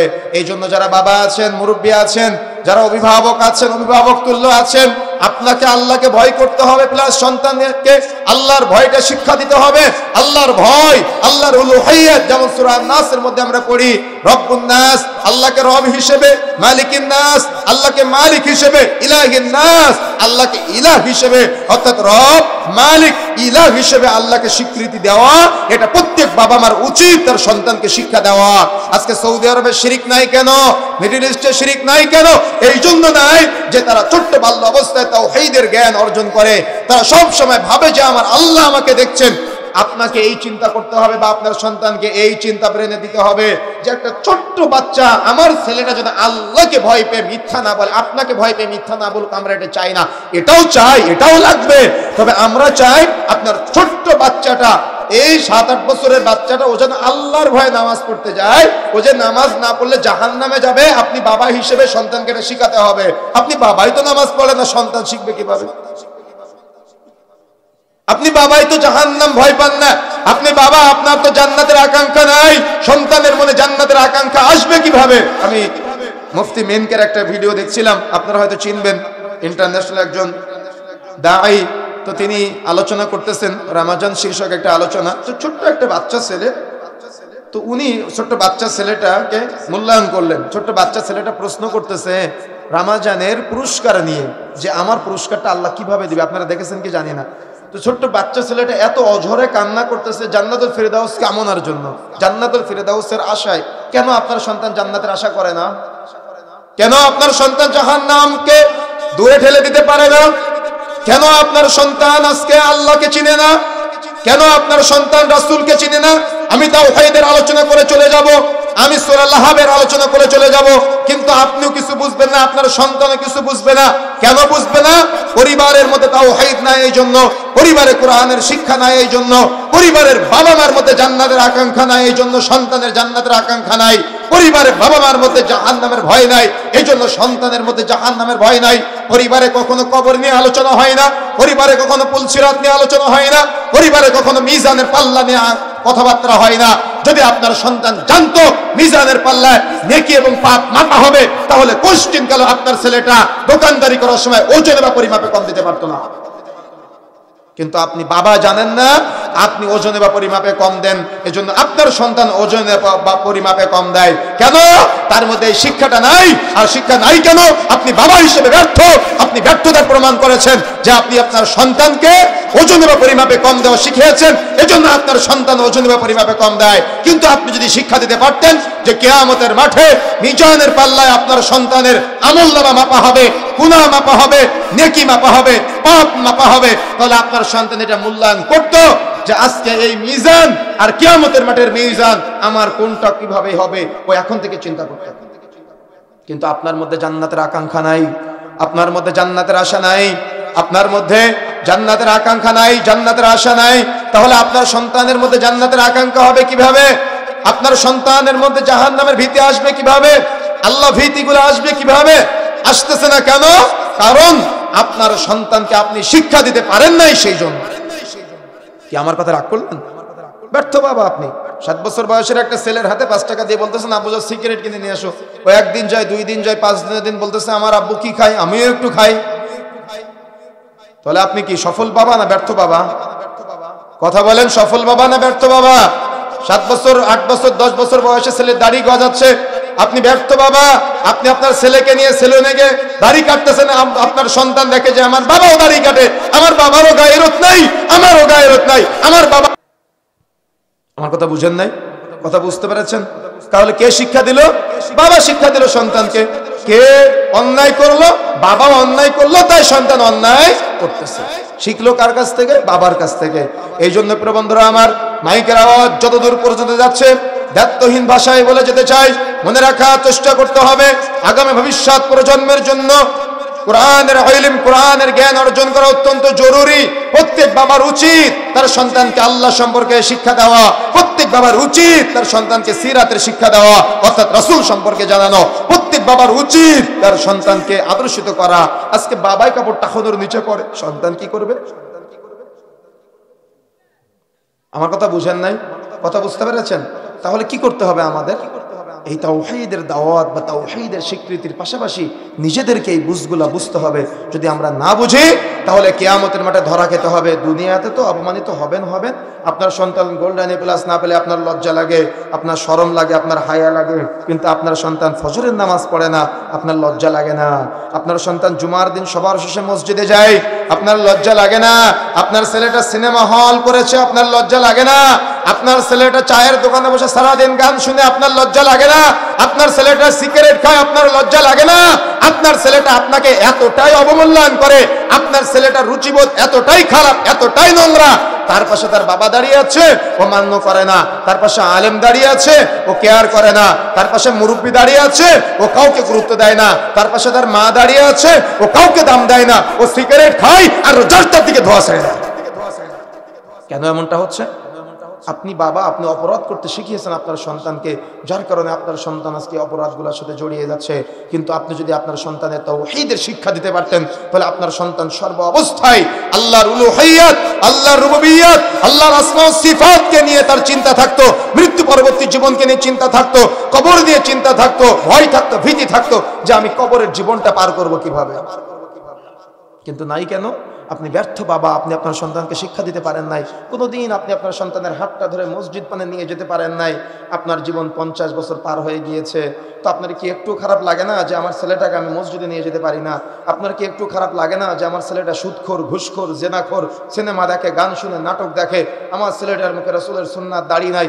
আপনার কি একটু কষ্ট লাগে না? কষ্ট লাগা তো দরকার ছিল বাবা হিসেবে, নাহলে তো কিয়ামতের মাঠে আপনি ধরা খাবেন। কিয়ামতের মাঠে আপনি ব্যর্থ বাবা হিসেবে কিয়ামতের মাঠে আপনি বিবেচিত হবেন। সেদিন কি হবে? কিয়ামতের মাঠে আপনার সন্তান বলবে, আল্লাহ, আমি তো আমার ফুফুর জমি চাইনি, আমার বাবা আমার ফুফুর জমি ফাঁকি দিয়ে আমার জন্য রেখে গিয়েছে, আল্লাহ আমি এটা জানতামও না, আল্লাহ আমার বাবাকে জাহান্নামে দেওয়া হোক, আমি জাহান্নাম চাই না। তো আপনি আপনার সন্তানকে কি শিক্ষা দিলেন? আপনি আপনার সন্তানকে কি মূল্যায়ন করলেন? দেখেন, আরাবিয়ান একজন শেখ, উনি গল্প করতেছেন যে একদিন উনি রাস্তা দিয়ে যাচ্ছে, তো যাওয়ার সময় তখন ট্রাফিক ছিল, তো যদি ট্রাফিক আইন ভঙ্গ করে তো মামলা হয়, তাই না? আপনারা তো জানেন, জরিমানা দিতে হয়। তো উনি ট্রাফিক লাইট জ্বলতেছে, রাস্তা ফাঁকা, উনি চলে যাচ্ছে, তো ওনার সন্তান ওনার সাথে আছে বাইকের পিছনে। তো উনি বলতেছে যে, ছেলেটার সঙ্গে সঙ্গে বলতেছে, আব্বু ট্রাফিক, তাহলে লাইট জ্বলতেছে, তাহলে যাওয়া যাবে না। কিন্তু উনি ভুল করে তার মধ্যে চলে আসছে। তো তখন উনি সঙ্গে সঙ্গে ওনার ছেলেকে নিয়ে ওই ট্রাফিক পুলিশ কন্ট্রোল বক্স যেখানে আছে সেখানে চলে গিয়েছে, গিয়ে বলতেছে যে, আপনারা কেউ ছিলেন না, আমি ট্রাফিক কন্ট্রোল লাইট দেখতে পাইনি, আমি চলে আসছি, তার মানে এটা অন্যায় করছি আমি। তখন উনি বলতেছে যে, তখন কি কোনো হাবিলদার বা পুলিশ ছিল? তো বলতেছে না। তো তখন বলতেছে যে, আমার কেউ তো দেখে নাই, তাহলে চলে যেতেন। তো বলতেছে, আমার ছেলে দেখেছে। যে বুঝেন নাই মনে হয়, কথা বুঝতে পেরেছেন? ওনার ছেলে কি দেখেছে বলেন তো? যে বাবা কি করেছে? ট্রাফিক অমান্য করেছে। বাবা কি করেছে? ট্রাফিক অমান্য করেছে। বাবা, সন্তান এটা দেখেছে যাতে করে বাবার কাছে সন্তান অপরাধী না হয়। বাবার গায়রত বুঝেছেন আপনি? বাবার ব্যক্তিত্ব বুঝেছেন আপনি? আপনি রাস্তা দিয়ে যাচ্ছেন, আপনার বাইকের চাকার নিচে একটা মুরগির বাচ্চা পড়েছে, আপনার বাচ্চা আছে, আপনার ছেলে আছে আপনার পিছনে, আপনি বাইকটা থামালেন, থামিয়ে ওই মুরগি বা হাঁসের মালিকটাকে, তাকে খুঁজে বের করে তাকে যদি আপনি তার প্রাপ্য টাকাটা ফিরিয়ে দেন বা বুঝিয়ে দেন, আপনার সন্তান কি শিখবে? আপনার কাছে কি শিখবে? আর আপনি যদি পালিয়ে যান তাহলে আপনার সন্তান কি শিখবে? আমি বুঝাতে পারি না মনে হয় বাবার গায়রতটা, আমি বুঝাতে পারি না মনে হয় পিতার ব্যক্তিত্বটা। তো আপনি দিনরাত আপনার ছেলের সামনে স্ত্রীকে পিটান, আপনি দিনরাত আপনার ছেলের সামনে মিথ্যা বলেন, আপনি দিনরাত আপনার ছেলের সামনে মিথ্যা বলেন, সিনেমা দেখেন, গান শুনেন, নাটক দেখেন, সবসময় অবৈধ মাদক দ্রব্যের সাথে জড়িয়ে থাকেন, তো আপনার ছেলে কি শিখবে? কি আফসোস লাগতেছে? একটু ব্যথা লাগতেছে? একটু কষ্ট লাগতেছে? খারাপ লাগতেছে? খারাপ লাগা দরকার, ব্যথা লাগা দরকার, কষ্ট লাগা দরকার। আপনি বাবা হিসেবে কেমন বাবা আর কেমন বাবা হওয়া দরকার ছিল, মুসলিম হিসেবে একজন মুসলিম বাবার তার নীতি নৈতিকতা কেমন হওয়া দরকার ছিল, এই ন্যূনতম শিক্ষাটা অর্জন না করে বিবাহ করবেন না। কথা বুঝতে পেরেছেন? সুতরাং প্রিয় বন্ধুরা আমার, যে কথা বলতে চাচ্ছিলাম, এই তাওহীদের পুরা দাওয়াতটা আমাকে আপনাকে দেওয়ার জন্য আমার আপনার মুখলেস হওয়া লাগবে। মুখলেস, ইখলাস যার মধ্যে নাই, সে যতই নিজেকে ঈমানদার দাবি করুক না কেন, সে আসলে ঈমানদার হতে পারবে না। এই জন্য বাবা হিসেবে গায়রতটা অর্জন করা অত্যন্ত জরুরি। এই জন্য প্রিয় বন্ধুরা আমার এতগুলো কথা বলার একটাই কারণ, সেটা হলো আপনার সন্তানকে আপনি আল্লাহকে চিনান। যত আপনি আপনার সন্তানকে আল্লাহকে চিনাতে পারবেন, তত আপনি সুখী হবেন দুনিয়াতে, তত আপনি সুখী হবেন আখিরাতে। যত আপনি আপনার সন্তানকে রাসূলকে চিনাতে পারবেন, তত আপনি দুনিয়া এবং আখিরাতে সুখী হতে পারবেন। যত আপনি আপনার সন্তানকে তাওহীদ উলুহিয়্যা, তাওহীদ রুবুবিয়্যা, তাওহীদ আসমা ও সিফাত এর জ্ঞানটা দিতে পারবেন, তত আপনি সুখী হতে পারবেন দুনিয়াতে, তত আপনি সুখী হতে পারবেন আখিরাতে। আর যত আপনি তাওহীদ বিমুখ করবেন, যত আপনি আল্লাহ বিমুখ করবেন, যত আপনি দ্বীন বিমুখ করবেন, যত আপনি দুনিয়ামুখী করবেন, যত আপনি রাসূল সাল্লাল্লাহু আলাইহি ওয়াসাল্লামকে চিনানো থেকে বিরত থাকবেন, তত আপনি দুনিয়াতেও ঠকবেন, তত আপনি আখিরাতেও ঠকবেন। সিদ্ধান্ত আপনার। কথা বুঝতে পেরেছেন? আমি অন্যদিকে চলে গিয়েছিলাম। তো মূলত যে কথা বলতে চাচ্ছিলাম, যে প্রত্যেক সন্তানকে এই তাওহীদের স্বীকৃতিটা দেওয়া এটা অত্যন্ত জরুরি। দেখেন, আপনার সন্তান তো আজকে সিনেমা দেখতে যায়, গান শুনতে যায়, নাটক দেখতে যায়, কিন্তু আপনি কি জানেন আবু জাহলকে হত্যা করেছিল কারা? জানেন আপনি? ছোট্ট বাচ্চা ছেলে মুআজ মুআব্বিজ, হাদিসের বর্ণনায় এমনটা পাওয়া যায়, 11-12 বছরের বাচ্চা হবে দুইজন। এই ছোট্ট বাচ্চা ছেলে আব্দুর রহমান ইবনে আওফ, হাদিসের রাবি, তিনি নিজেই বর্ণনা করতেছেন যে আমার দুই পাশে এসে বদরের যুদ্ধের দিন এক পাশে মুআজ, এক পাশে মুআব্বিজ এসে দাঁড়ালো। তো দাঁড়ানোর পরে দুইজন ছোট্ট বাচ্চা ছেলে বলতেছে, চাচাজি আব্দুর রহমান, আপনি কি আবু জাহালকে চিনেন? আচ্ছা, এই কথা কেন বলতেছে? রাসূলের প্রতি কতটুকু তার ভালোবাসা, রাসূলের প্রতি কতটুকু তার টান, কতটুকু মায়া, কতটুকু মহব্বত। রাসূলের অপমান করলে তার কতটুকু শরীরে রাগ হচ্ছে, জ্বালা পোড়া হচ্ছে, কষ্ট হচ্ছে। সে ছোট্ট বাচ্চা ছেলে বলতেছে, চাচাজি আব্দুর রহমান, আপনি কি আমাকে একটু দেখাই দিতে পারবেন, আমাদের দেখাই দিতে পারবেন এখানে আবু জাহালকে? পাশ থেকে আবার মুআব্বিজ বলতেছে, চাচাজি আব্দুর রহমান, আপনি আমাকে আগে দেখাই দেন এখানে আবু জাহালটাকে। দুই ভাইয়ের মধ্যে একজন বলতেছে আমাকে আগে দেখান, আর একজন বলতেছে আমাকে আগে দেখান। তো আব্দুর রহমান নাও বলতেছে, কেন ভাতিজা, তোমরা আবু জাহালকে দেখে কি করবা? তো বলতেছে, আমরা শুনেছি আবু জাহাল মুহাম্মদ, আমাদের নবী মুহাম্মদ সাল্লাল্লাহু আলাইহি ওয়াসাল্লামকে গালিগালাজ করেছে, কষ্ট দিয়েছে, এজন্য আবু জাহালকে দেখতে চাই। তো আব্দুর রহমান আও বলতেছে, তো যেই মুহূর্তে আমি দেখাই দিলাম ওই যে ঘোড়ার উপরে চড়ে বেড়াচ্ছে, ওটাই হলো আবু জাহাল। তখন হাদিসের বর্ণনা এমনটাই যে আব্দুর রহমান আও বলতেছে যে আমি দেখলাম মুআজ মুআব্বিজ বাস পাখি, চিনেন আপনারা? বাস পাখির ন্যায় দ্রুত গতিতে গিয়ে আবু জাহালকে হত্যা করল। কি আপনি বুঝেন না মনে হয়? তাহলে রাসূলের প্রতি কতটা মায়া, কতটা মহাব্বত, কতটা ভালোবাসা থাকলে এই ছোট্ট দুইটা বাচ্চা ছেলে যে রাসূলকে অপমান করেছে তাকে কত কঠিন ভাবে হত্যা করতে পারে বা কষ্ট দিতে পারে বা শাস্তি দিতে পারে, কিন্তু আপনার সন্তানের মধ্যে রাসূলের প্রতি এই মায়াটা নাই কেন? আমার আপনার মধ্যে রাসূলের প্রতি ভালোবাসাটা নাই কেন?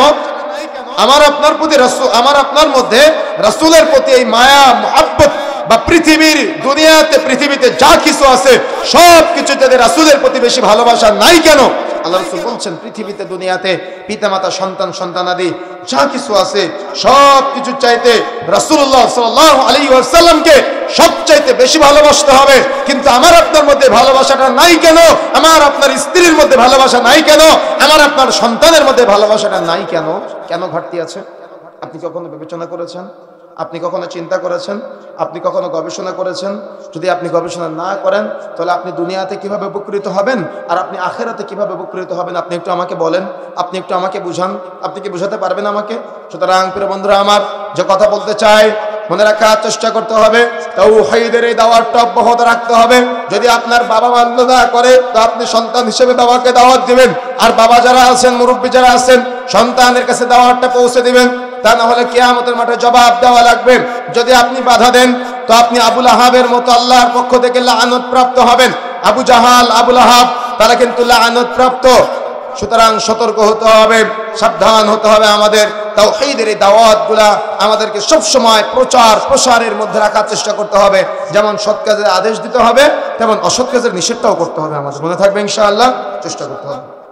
2 নম্বর আয়াতে আমরা মা আগনা আনহু মালুহু ওয়া মা কাসাব, তার কোনো সম্পদ, ধন সম্পদ যা কিছু আছে আবুল আহাবের কোনো কিছুই কাজে আসেনি যা সে উপার্জন করেছে, অর্জন করেছে। আচ্ছা, কাজে লাগা মানে কি? দুনিয়াতে সফল হওয়া এটা কি সবচাইতে বড় সফলতা, নাকি আখিরাতে সফল হওয়া এটা সবথেকে বড় সফলতা? কোনটা? হ্যাঁ, আখিরাতে সফল হওয়া না? এখন দুনিয়াতে আপনি না হালাল না হারাম যা কিছু অর্জন করলেন, আর এই অর্জনের মধ্যে একটা এসেছে, সেটা হলো যে আবুল আহাবের সন্তানেরা, অর্থাৎ দুনিয়াতে তাদের সন্তান তাদের কোনো উপকারে আসে না। কথা বুঝতে পেরেছেন? পরাজয় করে পরবর্তীতে তারা ইসলামের পথে, দ্বীনের পথে ফিরে এসেছিল, তারা কোনো উপকার দেখে যেতে পারে নাই। এক পর্যায়ে শেষে যখন দেখলেন তার সন্তান কালিমা পড়ে মুসলিম হয়েছে, তখন সে ধুকে ধুকে কষ্টে মৃত্যু হয়েছে তার। কথা বুঝতে পেরেছেন? এজন্য দুনিয়াতে তার সন্তান কোনো কাজে আসে নাই। মনে রাখার চেষ্টা করবেন, এখানে যে কথাটা বলা হয়েছে এটা কিন্তু শুধু আবুল আহাবের জন্য না, এটা কিন্তু আমার আপনার প্রত্যেকের জন্য হতে পারে। আজকে সন্তানের প্রতি কত মায়া, টাকা পয়সার প্রতি কত মায়া, জমি জায়গার প্রতি কত মায়া, গাড়ি বাড়ির প্রতি কত মায়া আমাদের, কিন্তু কিয়ামতের মাঠে এগুলো সব আমার আপনার বিরুদ্ধে যাবে। ইযা যুলজিলাতিল আরদু জিলজালাহা, যখন প্রচন্ড আকারে জমিন প্রকম্পিত হবে, আখরাজাতিল আরদু আসকালাহা, তখন জমিন তার বোঝাসমূহ বের করে দিবে। ওয়াকালাল ইনসানু মা লাহা, তখন মানুষ আফসোস করবে আর বলবে হায় আফসোস, এই সব সম্পদ বের করার পরে এরা দেখি সব আমার বিরুদ্ধে কথা বলে। তার মানে কিয়ামতের মাঠে আপনার দুনিয়াবি অর্জিত যত সম্পদ আছে এই সম্পদ সব বের হয়ে আসবে। মানুষ যেমন কিয়ামতের মাঠে উঠবে, মানুষের পাশাপাশি ধন সম্পদ যেগুলো আসবে, আসে আপনার আসবাবপত্র, আপনার গাড়ি বাড়ি, আপনার জমি জায়গা, খনিজ সম্পদ যা কিছু আছে সব আপনি কিয়ামতের মাঠে দেখতে পাবেন। সব কিয়ামতের মাঠে উঠে আসবে, সব দেখতে পাবেন। আর তখন আফসোস করবেন আর বলবেন হায় আফসোস, আমি দুনিয়াতে আমার বোনের জমি ফাঁকি দিয়েছিলাম, আমি যদি সেদিন ফাঁকি না দিতাম তাহলে তো আজকে আমি অপরাধী হতাম না।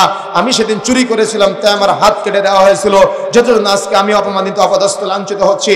আমি যদি সেদিন চুরি না করতাম, আমি যদি সেদিন বোনের জমি ফাঁকি না দিতাম, আমি যদি সন্তানকে আদর্শিত করতাম, আমি যদি সেদিন সন্তানকে ইমানদার বন্ধুদের সাথে চলাফেরা করাতাম, নামাজি বানাতাম, পরহেজগার বানাতাম, তাকওয়াশীল বানানোর চেষ্টা করতাম, আমি যদি নিজে ইমানদার হতাম, বলেন তো সেদিন আফসোস করে লাভ আছে? কথা বলেন, আফসোস করে লাভ আছে? তাহলে এখানে আবু জাহালের ধন সম্পদও কাজে আসে নাই, সে যা অর্জন করেছে সেগুলাও কোনো কিছু কাজে আসে নাই। আপনি আমি দুনিয়াতে যেগুলো অর্জন করতেছি, উপার্জন করতেছি, এগুলো তো কাজে আসবে না, আসবে না। মরার সময় কি আপনি কাফনের পকেটে করে কিছু কয়েক কোটি টাকা নিয়ে যেতে পারবেন? ঘুষ দেওয়া যাবে ফেরেশতাদের, ঘুষ দিতে পারবেন ফেরেশতাদের? কবরের মধ্যে ফেরেশতা যখন মুনকার নাকির, আমাদের সমাজে আছে না যে ওই বিভিন্ন রকম টেবিলের নিচ দিয়ে ঘুষের লেনদেন আছে না, আছে না? কোনো একটা কাজে ফেসে গেলে টেবিলের নিচ দিয়ে ঘুষ দিয়ে দেন, প্রশ্নের উত্তর দিতে না পারলেও আপনার চাকরি, কেন ঘুষ দিয়েছেন এই জন্য, কি আছে না এমনটা? সঠিক উত্তর দিতে না পারলেও আপনার চাকরি। তো সেদিন যখন আপনার কবরের মধ্যে প্রশ্ন করবে, তো প্রশ্ন করার সময় আপনি কি কোটি টাকা নিয়ে ঘুষ দিতে পারবেন? ঘুষ দেওয়ার কোনো অপশান আছে? কোনো অপশন আছে? কোনো অপশন দিয়ে দিতে পারবেন? তো দুনিয়াতে যদি আপনার আল্লাহর সাথে সম্পর্ক তৈরি না হয়, তাহলে আপনি কিভাবে আল্লাহকে চিনবেন কবরের মধ্যে? দুনিয়াতে যদি রাসূলের সম্পর্কে আপনার ভালোবাসা তৈরি না হয়, রাসূলের সাথে মায়া মহাব্বত তৈরি না হয়, তো কবরে আপনি রাসূলকে চিনবেন কিভাবে? আর রাসূলুল্লাহ সাল্লাল্লাহু আলাইহি ওয়াসাল্লামের নাম প্রকাশ করবেন কিভাবে? দুনিয়াতে যদি ইসলামের সাথে আপনার সম্পৃক্ততা না থাকে, তো কবরের মধ্যে আপনি মা দীনুকা শব্দের জবাব কিভাবে দিবেন যে আপনি কোন দিনের উপরে ছিলেন? আপনি কিভাবে বলবেন? আপনি কি বলতে পারবেন যে আমি দিন ইসলামের মধ্যে ছিলাম, আমার দিন ইসলাম? আপনি কি এটা বলতে পারবেন? আপনি কি মূল্যায়ন করতে পারবেন? সুতরাং মনে রাখার চেষ্টা করতে হবে, কিয়ামতের মাঠে যখন সন্তানকে জাহান্নামে নেওয়া হবে, তিরমিজির মধ্যে আসছে 2 নম্বর খণ্ডের 177 নম্বর পৃষ্ঠার মধ্যে, কিয়ামতের মাঠে যখন সন্তানকে জাহান্নামে নেওয়া হবে, তখন ওই সন্তান অভিযোগ করবে আল্লাহর কাছে, আল্লাহ আমার কিছু অভিযোগ আছে, আমার কিছু কথা আছে। তখন সন্তানের কথাগুলো শোনা হবে, বলবে আল্লাহ আমি আমার বাবার সামনে সিগারেট খেয়েছিলাম, আমার বাবা আমাকে কিছুই বলে নাই, আজকে তো আমি আমার বাবাকে না নিয়ে একা একা জাহান্নামে যাব না। আল্লাহ আমি আমার বাবার সামনেই রাসূলের সুন্নাত দাড়ি কেটেছিলাম, আমার বাবা আমাকে কিছুই বলে নাই, আজকে আমি আমার বাবাকে না নিয়ে একা একা জাহান্নামে যাব না। আল্লাহ আমার বাবা আমাকে সুদ খাওয়া শিখাইছে, আজকে তো আমি আমার বাবাকে না নিয়ে একা একা জাহান্নামে যাব না। আল্লাহ আমি আমার বাবার সামনে ঘুষ খেয়েছিলাম, আমার বাবা এটা শিখিয়েছে, আজকে তো আমি আমার বাবাকে না নিয়ে একা একা জাহান্নামে যাব না। আল্লাহ, আমার বাবাই তো ব্যাংক থেকে লোন নিয়ে 5 তলা বিল্ডিং করে রেখে গিয়েছে, যেটা আমি চাই নাই। আমার বাবা অপরাধ করেছে, আমি করি নাই। আজকে তো আমি আমার বাবাকে না নিয়ে একা একা জাহান্নামে যাব না। টাকা পয়সা যেমন সম্পদ, স্ত্রীও সম্পদ। টাকা পয়সা যেমন সম্পদ, গাড়ি বাড়িও সম্পদ। টাকা পয়সা যেমন সম্পদ, জমি জায়গা সম্পদ, তেমন সন্তানও সম্পদ। যদি আপনি সম্পদকে সঠিকভাবে প্রয়োগ করতে না পারেন, সঠিক শিক্ষা দিতে না পারেন, তো দুনিয়াতেও আপনি ঠকে যাবেন এবং আখিরাতে আপনি যে ঠকবেন এটা বাধ্যতামূলক, আপনি ঠকে যাবেন। সুতরাং সতর্ক হতে হবে, সাবধান হতে হবে। সন্তানকে আদর্শিত করা এটা বাবা মার অন্যতম নৈতিক দায়িত্ব। যদি বাবা মা এই দায়িত্ব অবহেলা করে, তো আবুল আহাবের মতো কিয়ামতের মাঠে নয়, দুনিয়াতে আপনার সন্তানের মাধ্যমে আপনি অপদস্থ হবেন, লাঞ্ছিত হবেন। দেখা যাচ্ছে সন্তান অপরাধ করবে, আপনার মাথা নিচু হয়ে যাবে। সূরা গাশিয়ার মধ্যে আমরা পড়ি না, হুজুহু ইয়াউমাইদিন খাশিআ। কিয়ামতের মাঠে এমন অনেক চেহারা থাকবে যারা হলো,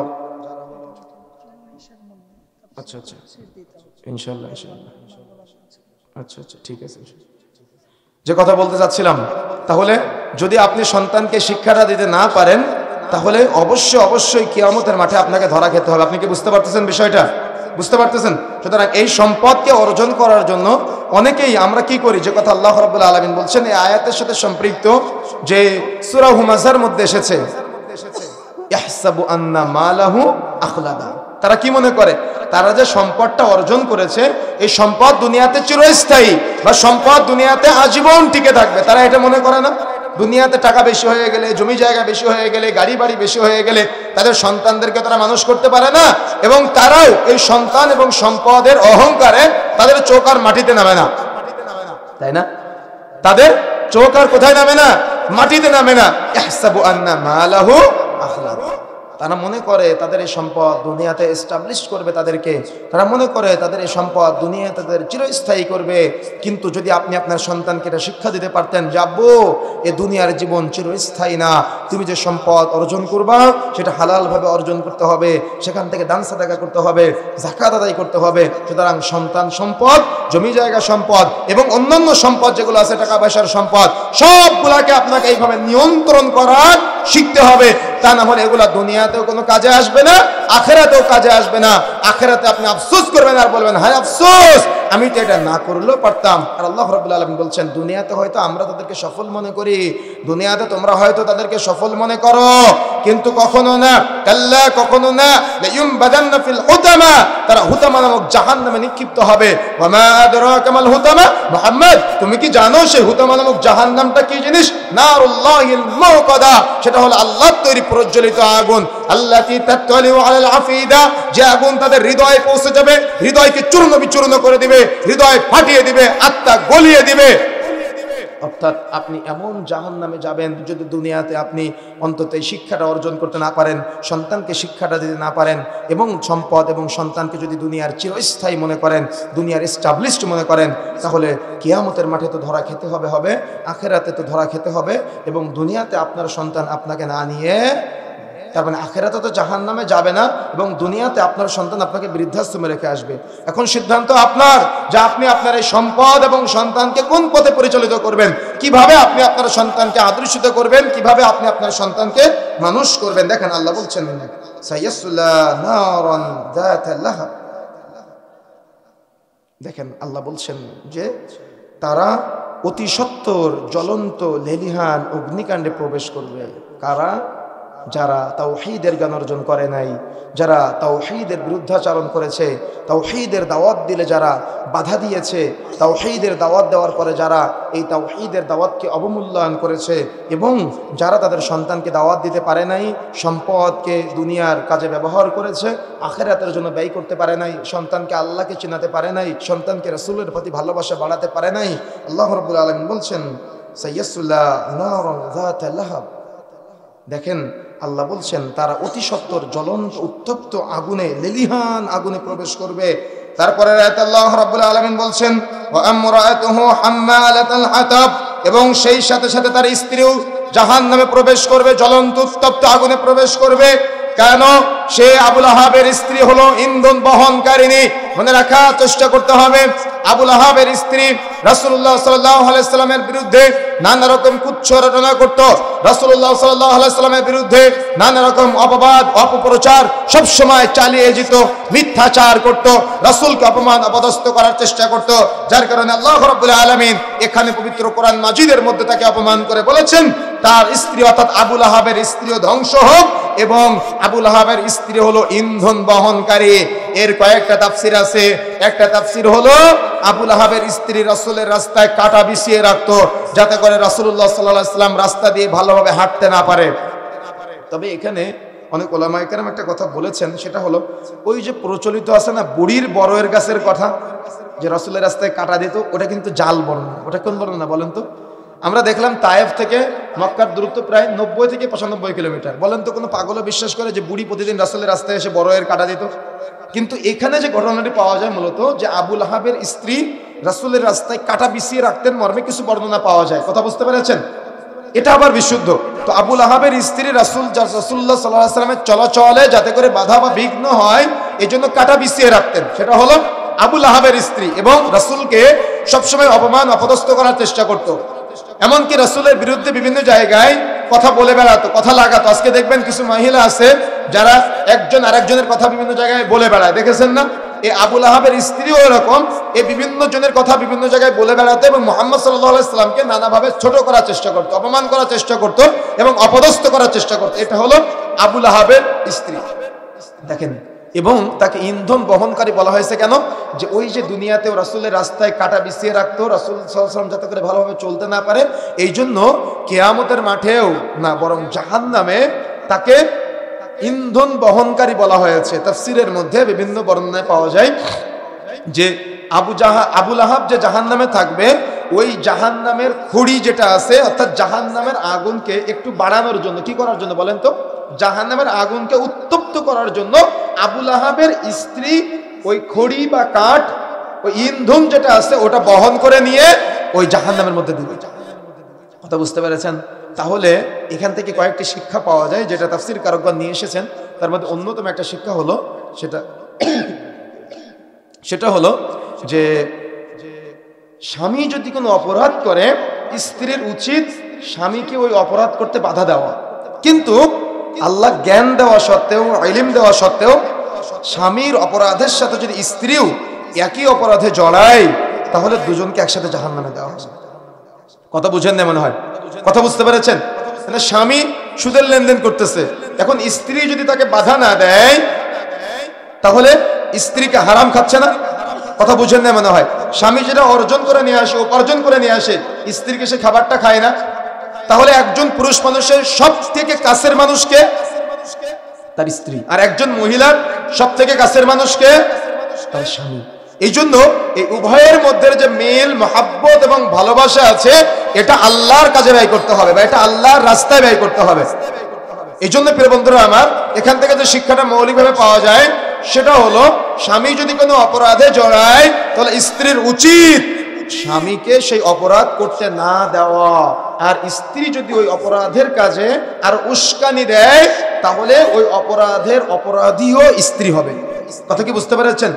সুতরাং দুনিয়াবি ক্ষেত্রে তো আছে, বরং আখিরাতের কোন দিন ইসলামের সঠিক কিছু বোঝার ক্ষেত্রে এটা অত্যন্ত জরুরি। এই জন্য উলামায়ে কেরাম বলেছেন যখন আপনি স্ত্রী বাছাই করবেন, যদি আপনি কোনো অপরাধও করে ফেলেন যেন আপনার স্ত্রী আপনাকে ওই অপরাধ বোধটা জাগ্রত করতে পারে। এই জন্য বলেছেন যখন মানুষ বিবাহের প্রস্তাব দেয় তখন তাকে সৌন্দর্য, তখন তাকে বংশমর্যাদা, তখন তাকে অর্থ সম্পদ, কিন্তু তোমরা যদি সফল হতে চাও তাহলে তোমরা দেখো দিনদারিতা। কেন? যেখানে দিন আছে সেখানে সফলতা আছে, যেখানে দিন নাই সেখানে সফলতা নাই, যেখানে দিন আছে সেখানে কল্যাণ আছে, যেখানে দিন নাই সেখানে কল্যাণ নাই, যেখানে দিন নাই সেখানে অকল্যাণ আছে। এই জন্য প্রিয় বন্ধুরা আমার, আপনি একটা আদর্শ সন্তান যদি চান তবুও আপনার একজন আদর্শ স্ত্রী লাগবে।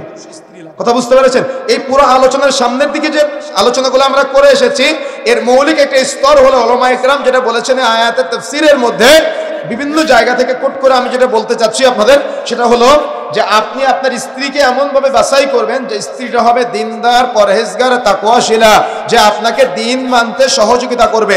যে স্ত্রী আপনি ফজরের সময় ঘুমিয়ে থাকলে আপনাকে সালাতের জন্য ডেকে দিবে, যে স্ত্রী জোহরের সময় আপনাকে স্মরণ করিয়ে দিবে যে কখন জোহরে রক্ত হয়ে গিয়েছে, জুমার দিন যাতে করে আপনি আজানের আগে মসজিদে যেতে চান যেতে পারেন, এজন্য আপনার স্ত্রী আপনাকে তাগিদ দিবে। আপনি যাতে করে সুদের লেনদেন না করেন আপনার স্ত্রী আপনাকে বলবে, আপনি যাতে করে ঘুষের লেনদেন না করে আপনার স্ত্রী আপনাকে বলবে, আপনার সন্তান যাতে করে মানুষের মতো মানুষ হয় আপনার স্ত্রী আপনাকে তার প্রতি এই দায়িত্বটা দিবে, অর্থাৎ নাসিহা করার জন্য আপনাকে বলবে। অর্থাৎ যদি আপনার মা কোনো ভুল করে আপনার স্ত্রী সেটা গোপন করবে। কথা বুঝেন নাই মনে হয়।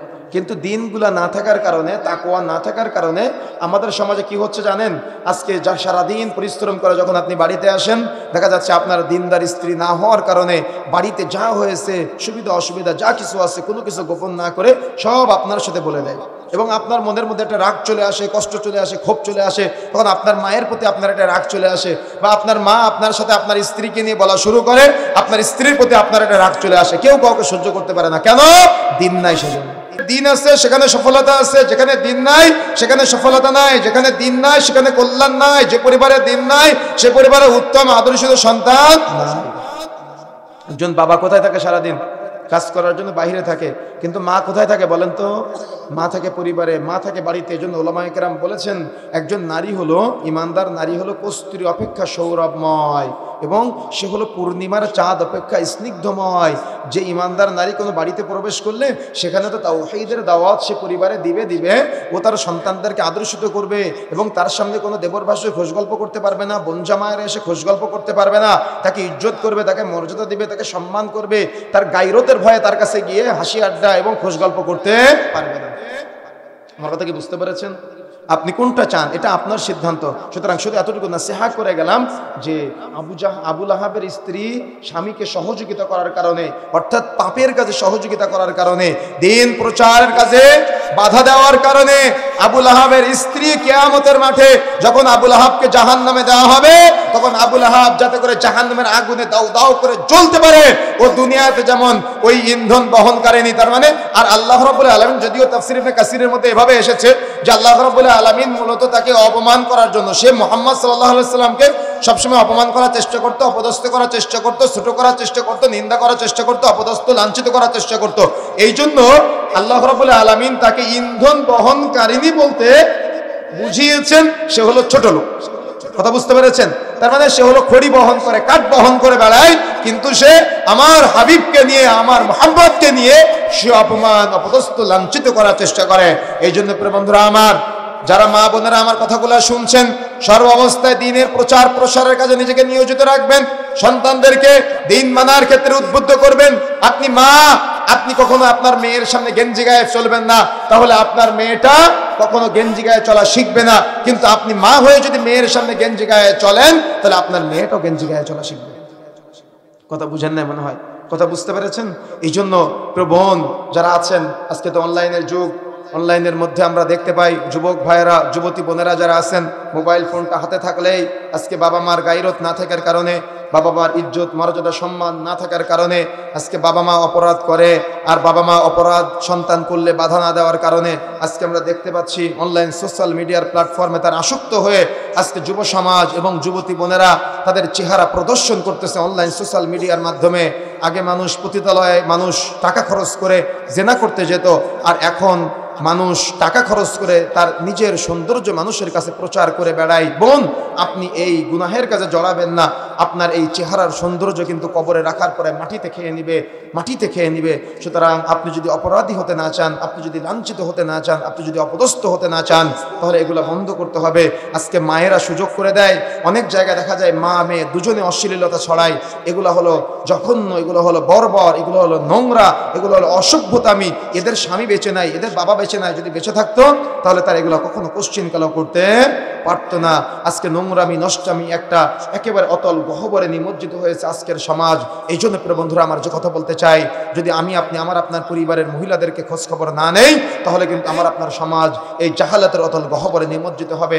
এই জন্য উত্তম পরিবার বাছাই করা আমাদের জন্য অত্যন্ত জরুরি।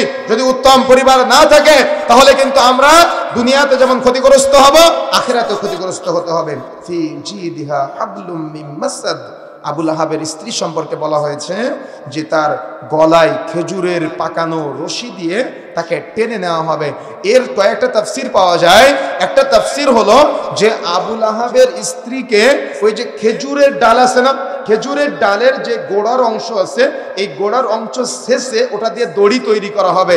যে দড়ি তৈরি করে, অর্থাৎ সে অনেক স্বর্ণ অলংকার করে অহংকার করত, এই জন্য তার গলায় ওই কিয়ামতের মাঠে খেজুরের আঁশ, যেমন লাঠি খেজুরের ডালের যে আঁশ আছে, এই আঁশ দিয়ে দড়ি পেঁচিয়ে তার গলায় বাঁধা হবে এবং তাকে টানা হবে।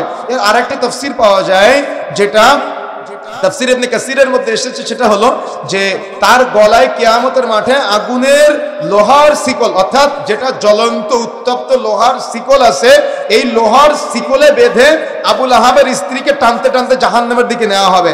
এবং কিছু কিছু বর্ণনায় পাওয়া যায়, আরাবিয়ান কিছু তাফসীরের মধ্যে, সেটা হলো আবু লাহাবের স্ত্রী এতটাই, তার মানে তেজি, এতটাই জেদি হবে যে জন্য কবরে না বরং কিয়ামতের মাঠে তাকে যখন জাহান্নামে দেওয়া হবে, যাতে করে তাকে স্থির রাখা যায়, এই জন্য জ্বলন্ত উত্তপ্ত আগুনের মধ্যে তাকে দাবিয়ে রাখার জন্য লোহার বিশাল শিকল দিয়ে তাকে বেঁধে ওই জাহান্নামের মধ্যে তাকে রাখা হবে। এই জন্য প্রিয় বন্ধুরা আমার, সূরা আল লাহাবের মৌলিক যে শিক্ষা, সেটা হলো আমাদেরকে সর্ব অবস্থায় মনে রাখার চেষ্টা করতে হবে। একজন স্বামী এবং একজন স্ত্রী সে দিন মানার ক্ষেত্রে সহযোগিতা করতে পারে। একজন স্বামী এবং একজন স্ত্রী সে দিনের অপপ্রচারের ক্ষেত্রেও কিন্তু একজন আরেকজনকে সহযোগী হতে পারে। এই জন্য আপনি স্বামী, আপনি স্ত্রী, আপনি কতটুকু দিনের ক্ষেত্রে সহযোগী বা আপনি কতটুকু দিন মানার ক্ষেত্রে সহযোগী সমাজের মানুষের, পরিবারের মানুষের, বা আপনি কতটুকু দিনের প্রচার প্রসারের ক্ষেত্রে সহযোগী হয়েছেন, এটা আপনাকে দেখভাল করতে হবে। তবে এখানে একটা মাসালা বলে যায়, সেটা হলো আমাদের অনেক বোন আছে এই দিনের প্রচারের জন্য অনেক সময় বাড়িতে বাড়িতে গিয়ে তালিম করে বেড়ায়, আছে না? এক গ্রাম থেকে আরেক গ্রামে চলে যায়, আরেক গ্রাম থেকে আরেক গ্রামে চলে আসে। মনে রাখার চেষ্টা করতে হবে, যদিও ইসলামে মহিলাদের দিন শিক্ষার কথা বলা হয়েছে, কিন্তু এই দিন শিক্ষা করা মানে এটা না যে আপনার স্ত্রীকে আপনি আরেক গ্রামে পাঠাবেন দিনের তালিম দেওয়ার জন্য। কেন রাসূলুল্লাহ সাল্লাল্লাহু আলাইহি ওয়াসাল্লাম কখনো আয়েশা রাদিয়াল্লাহু তাআলা আনহাকে বলেছে যে আয়েশা তুমি যাও অমুক গ্রামে গিয়ে দাওয়াত দিয়ে আসো, ফাতিমা তুমি যাও, তুমি তো আমার কন্যা, তুমি অমুক গ্রামে গিয়ে দাওয়াত দিয়ে আসো। খাদিজা রাদিয়াল্লাহু তাআলা আনহাকে কখনো বলেছে যে তুমি যাও অন্যত্র গিয়ে, অন্য গ্রামে গিয়ে, অন্য মহল্লায় গিয়ে, বাড়ি বাড়ি গিয়ে দাওয়াত দিয়ে আসো, কখনো বলেছে? এটা হলো পুরুষালী কাজ। এটা কিসের কাজ? পুরুষালী কাজ। আল্লাহ রাব্বুল আলামিন কোন নবীকে মহিলা হিসেবে পাঠিয়েছে পৃথিবীতে? কথা বুঝছেন না? মানে পাঠিয়েছে, তো এটা মহিলাদের কাজ না। তারা দিন অর্জন করবে, তাদের দিন শিখানোর জন্য মসজিদে, যাতে করে তারা খুতবা শ্রবণ করতে পারে, সালাত আদায় করতে পারে, তালিম শুনতে পারে, সেই ব্যবস্থা করতে হবে। কিন্তু তাই বলে তারা এক গ্রাম থেকে আরেক গ্রামে গিয়ে তালিমের খালা হবে, তালিমের নানি হবে, তালিমের ভাবি হবে, এগুলা চলবে না। কথা বুঝতে পেরেছেন? সুতরাং সমাজে প্রচলিত এগুলা যা আছে, হয়তো আপনার কাছে দেখতে অনেক ভালো লাগে, কিন্তু আমি তথ্য পেয়েছি টাঙ্গাইলের বিভিন্ন জায়গাতে দিন প্রচারের নামে শরীয়তের এরকম বৃদ্ধাচরণ চলতেছে। এগুলো কোশ্চিন কালেও চলবে না। বরং আপনি আপনার সন্তানদেরকে দিনের শিক্ষা দেন, আপনি আপনার সন্তানকে দিনের তালিম দেন। আরে ভাই, আমরা মসজিদে মহিলাদের নামাজের জন্য আহ্বান করলে বা জুমার খুতবায় মহিলাদের জন্য আহ্বান করলে আপনি বলেন মসজিদে নাকি ফিতনা করার জন্য মহিলাদেরকে নিয়ে আসি। কিন্তু আপনি যে 3 চিল্লায় যাওয়ার সময়, 40 দিনের চিল্লায় যাওয়ার সময় মহিলাদেরকে সাথে নিয়ে চিল্লায় চলে যান, এক গ্রাম থেকে আরেক গ্রামে তালিমি পাঠান, এক এলাকা থেকে আরেক এলাকায় তালিমি পাঠান, তো এটা ফিতনা তৈরি হয় না? নাকি নামাজে থাকলে শুধু ফিতনা হয়? আমার কথা বুঝেন নাই? কথা বুঝতে পেরেছেন তো? কথা যেটা বলবেন সেটা তো বুঝে শুনে বলতে হবে, সেটা তো ব্রেন থাকা লাগবে, সেটা তো ইলম থাকা লাগবে, সেটা তো জেহেনের মধ্যে গেঁথে থাকা লাগবে যে আমার কথাটা কোরআন সুন্নাহর সাথে মিলে না, আমার কথাটা কোরআন সুন্নাহর সাথে মিলে না। সুতরাং সূরা আল লাহাবের শিক্ষা চূড়ান্ত শিক্ষা, তাওহীদের শিক্ষা। তাওহীদের দাওয়াত দিলে আপনি পদে পদে বাধাগ্রস্ত হবেন, রন্ধ্রে রন্ধ্রে বাধাগ্রস্ত হবেন। সুতরাং এই বাধার পরেও আপনাকে তাওহীদের দাওয়াতটা অক্ষুণ্ণ রাখতে হবে, অটুট রাখতে হবে। আজকে বাংলাদেশের মাটিতে তাওহীদের দাওয়াত প্রচার প্রসারের জন্য আপনি একজন যুবক হতে হবে, এমন যুবক যে যুবক হবে সাইদ আহমদ বেরলভীর মতো যে যুবক হতে হবে, শাহ ইসমাইল শহীদের মতো যে যুবক হতে হবে, শাহ ওলিউল্লাহ মুহাদ্দিস দেহলভীর মতো যারা দিন ইসলামের জন্য, শরীয়তের জন্য সর্বত্র প্রচার ও প্রসার ঘটিয়েছে।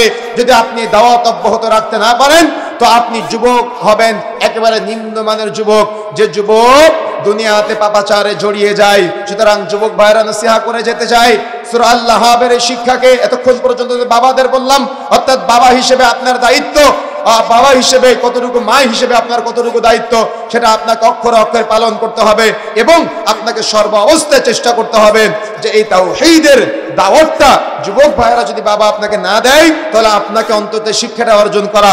এজন্য প্রত্যেক মসজিদে তালিমের ব্যবস্থা করতে হবে। তালিম হতে হবে তাওহীদের তালিম, তালিম হতে হবে সুন্নতের তালিম। তাহলে যে এলাকায় তাওহীদের তালিম বা শিক্ষা অর্জিত হবে সেই এলাকায় কখনো কি হবে না বলেন তো, কখনো আল্লাহ রাব্বুল আলামিনকে নিয়ে কেউ কটূক্তি করে টিকে থাকতে পারবে না, মুহাম্মদ সাল্লাল্লাহু আলাইহি ওয়াসাল্লামকে নিয়ে কটূক্তি করে কেউ টিকে থাকতে পারবে না। মনে রাখার চেষ্টা করবেন। কথা প্রসঙ্গে বলে যায়, বাংলাদেশ হিন্দু মুসলিমের একটা সৌহার্দ্যপূর্ণ ভালোবাসার কিন্তু একটা দেশ, যে দেশে আমরা এতদিন পর্যন্ত আমাদের মধ্যে কোনো সাম্প্রদায়িক দাঙ্গা ছিল না, সাম্প্রদায়িক কোনো সমস্যা ছিল না। যদিও আমরা ইন্ডিয়ার সফরে গিয়ে দেখেছি সেখানে নানা রকম সমস্যা আছে, কিন্তু বাংলাদেশ শান্তিপ্রিয় একটা দেশ। এদেশে এতদিন পর্যন্ত হিন্দু মুসলিমের মধ্যে কোনো দাঙ্গা ছিল না, হিন্দু মুসলিমের মধ্যে কোনো দ্বন্দ্ব ছিল না, হিন্দু মুসলিমের মধ্যে কোনো শত্রুতা ছিল না। তারা একে অপরের সাথে মিল মহব্বত, তাদের ধর্ম তাদের মতো পালন করতো, আমাদের ধর্ম আমাদের মতো পালন করতাম।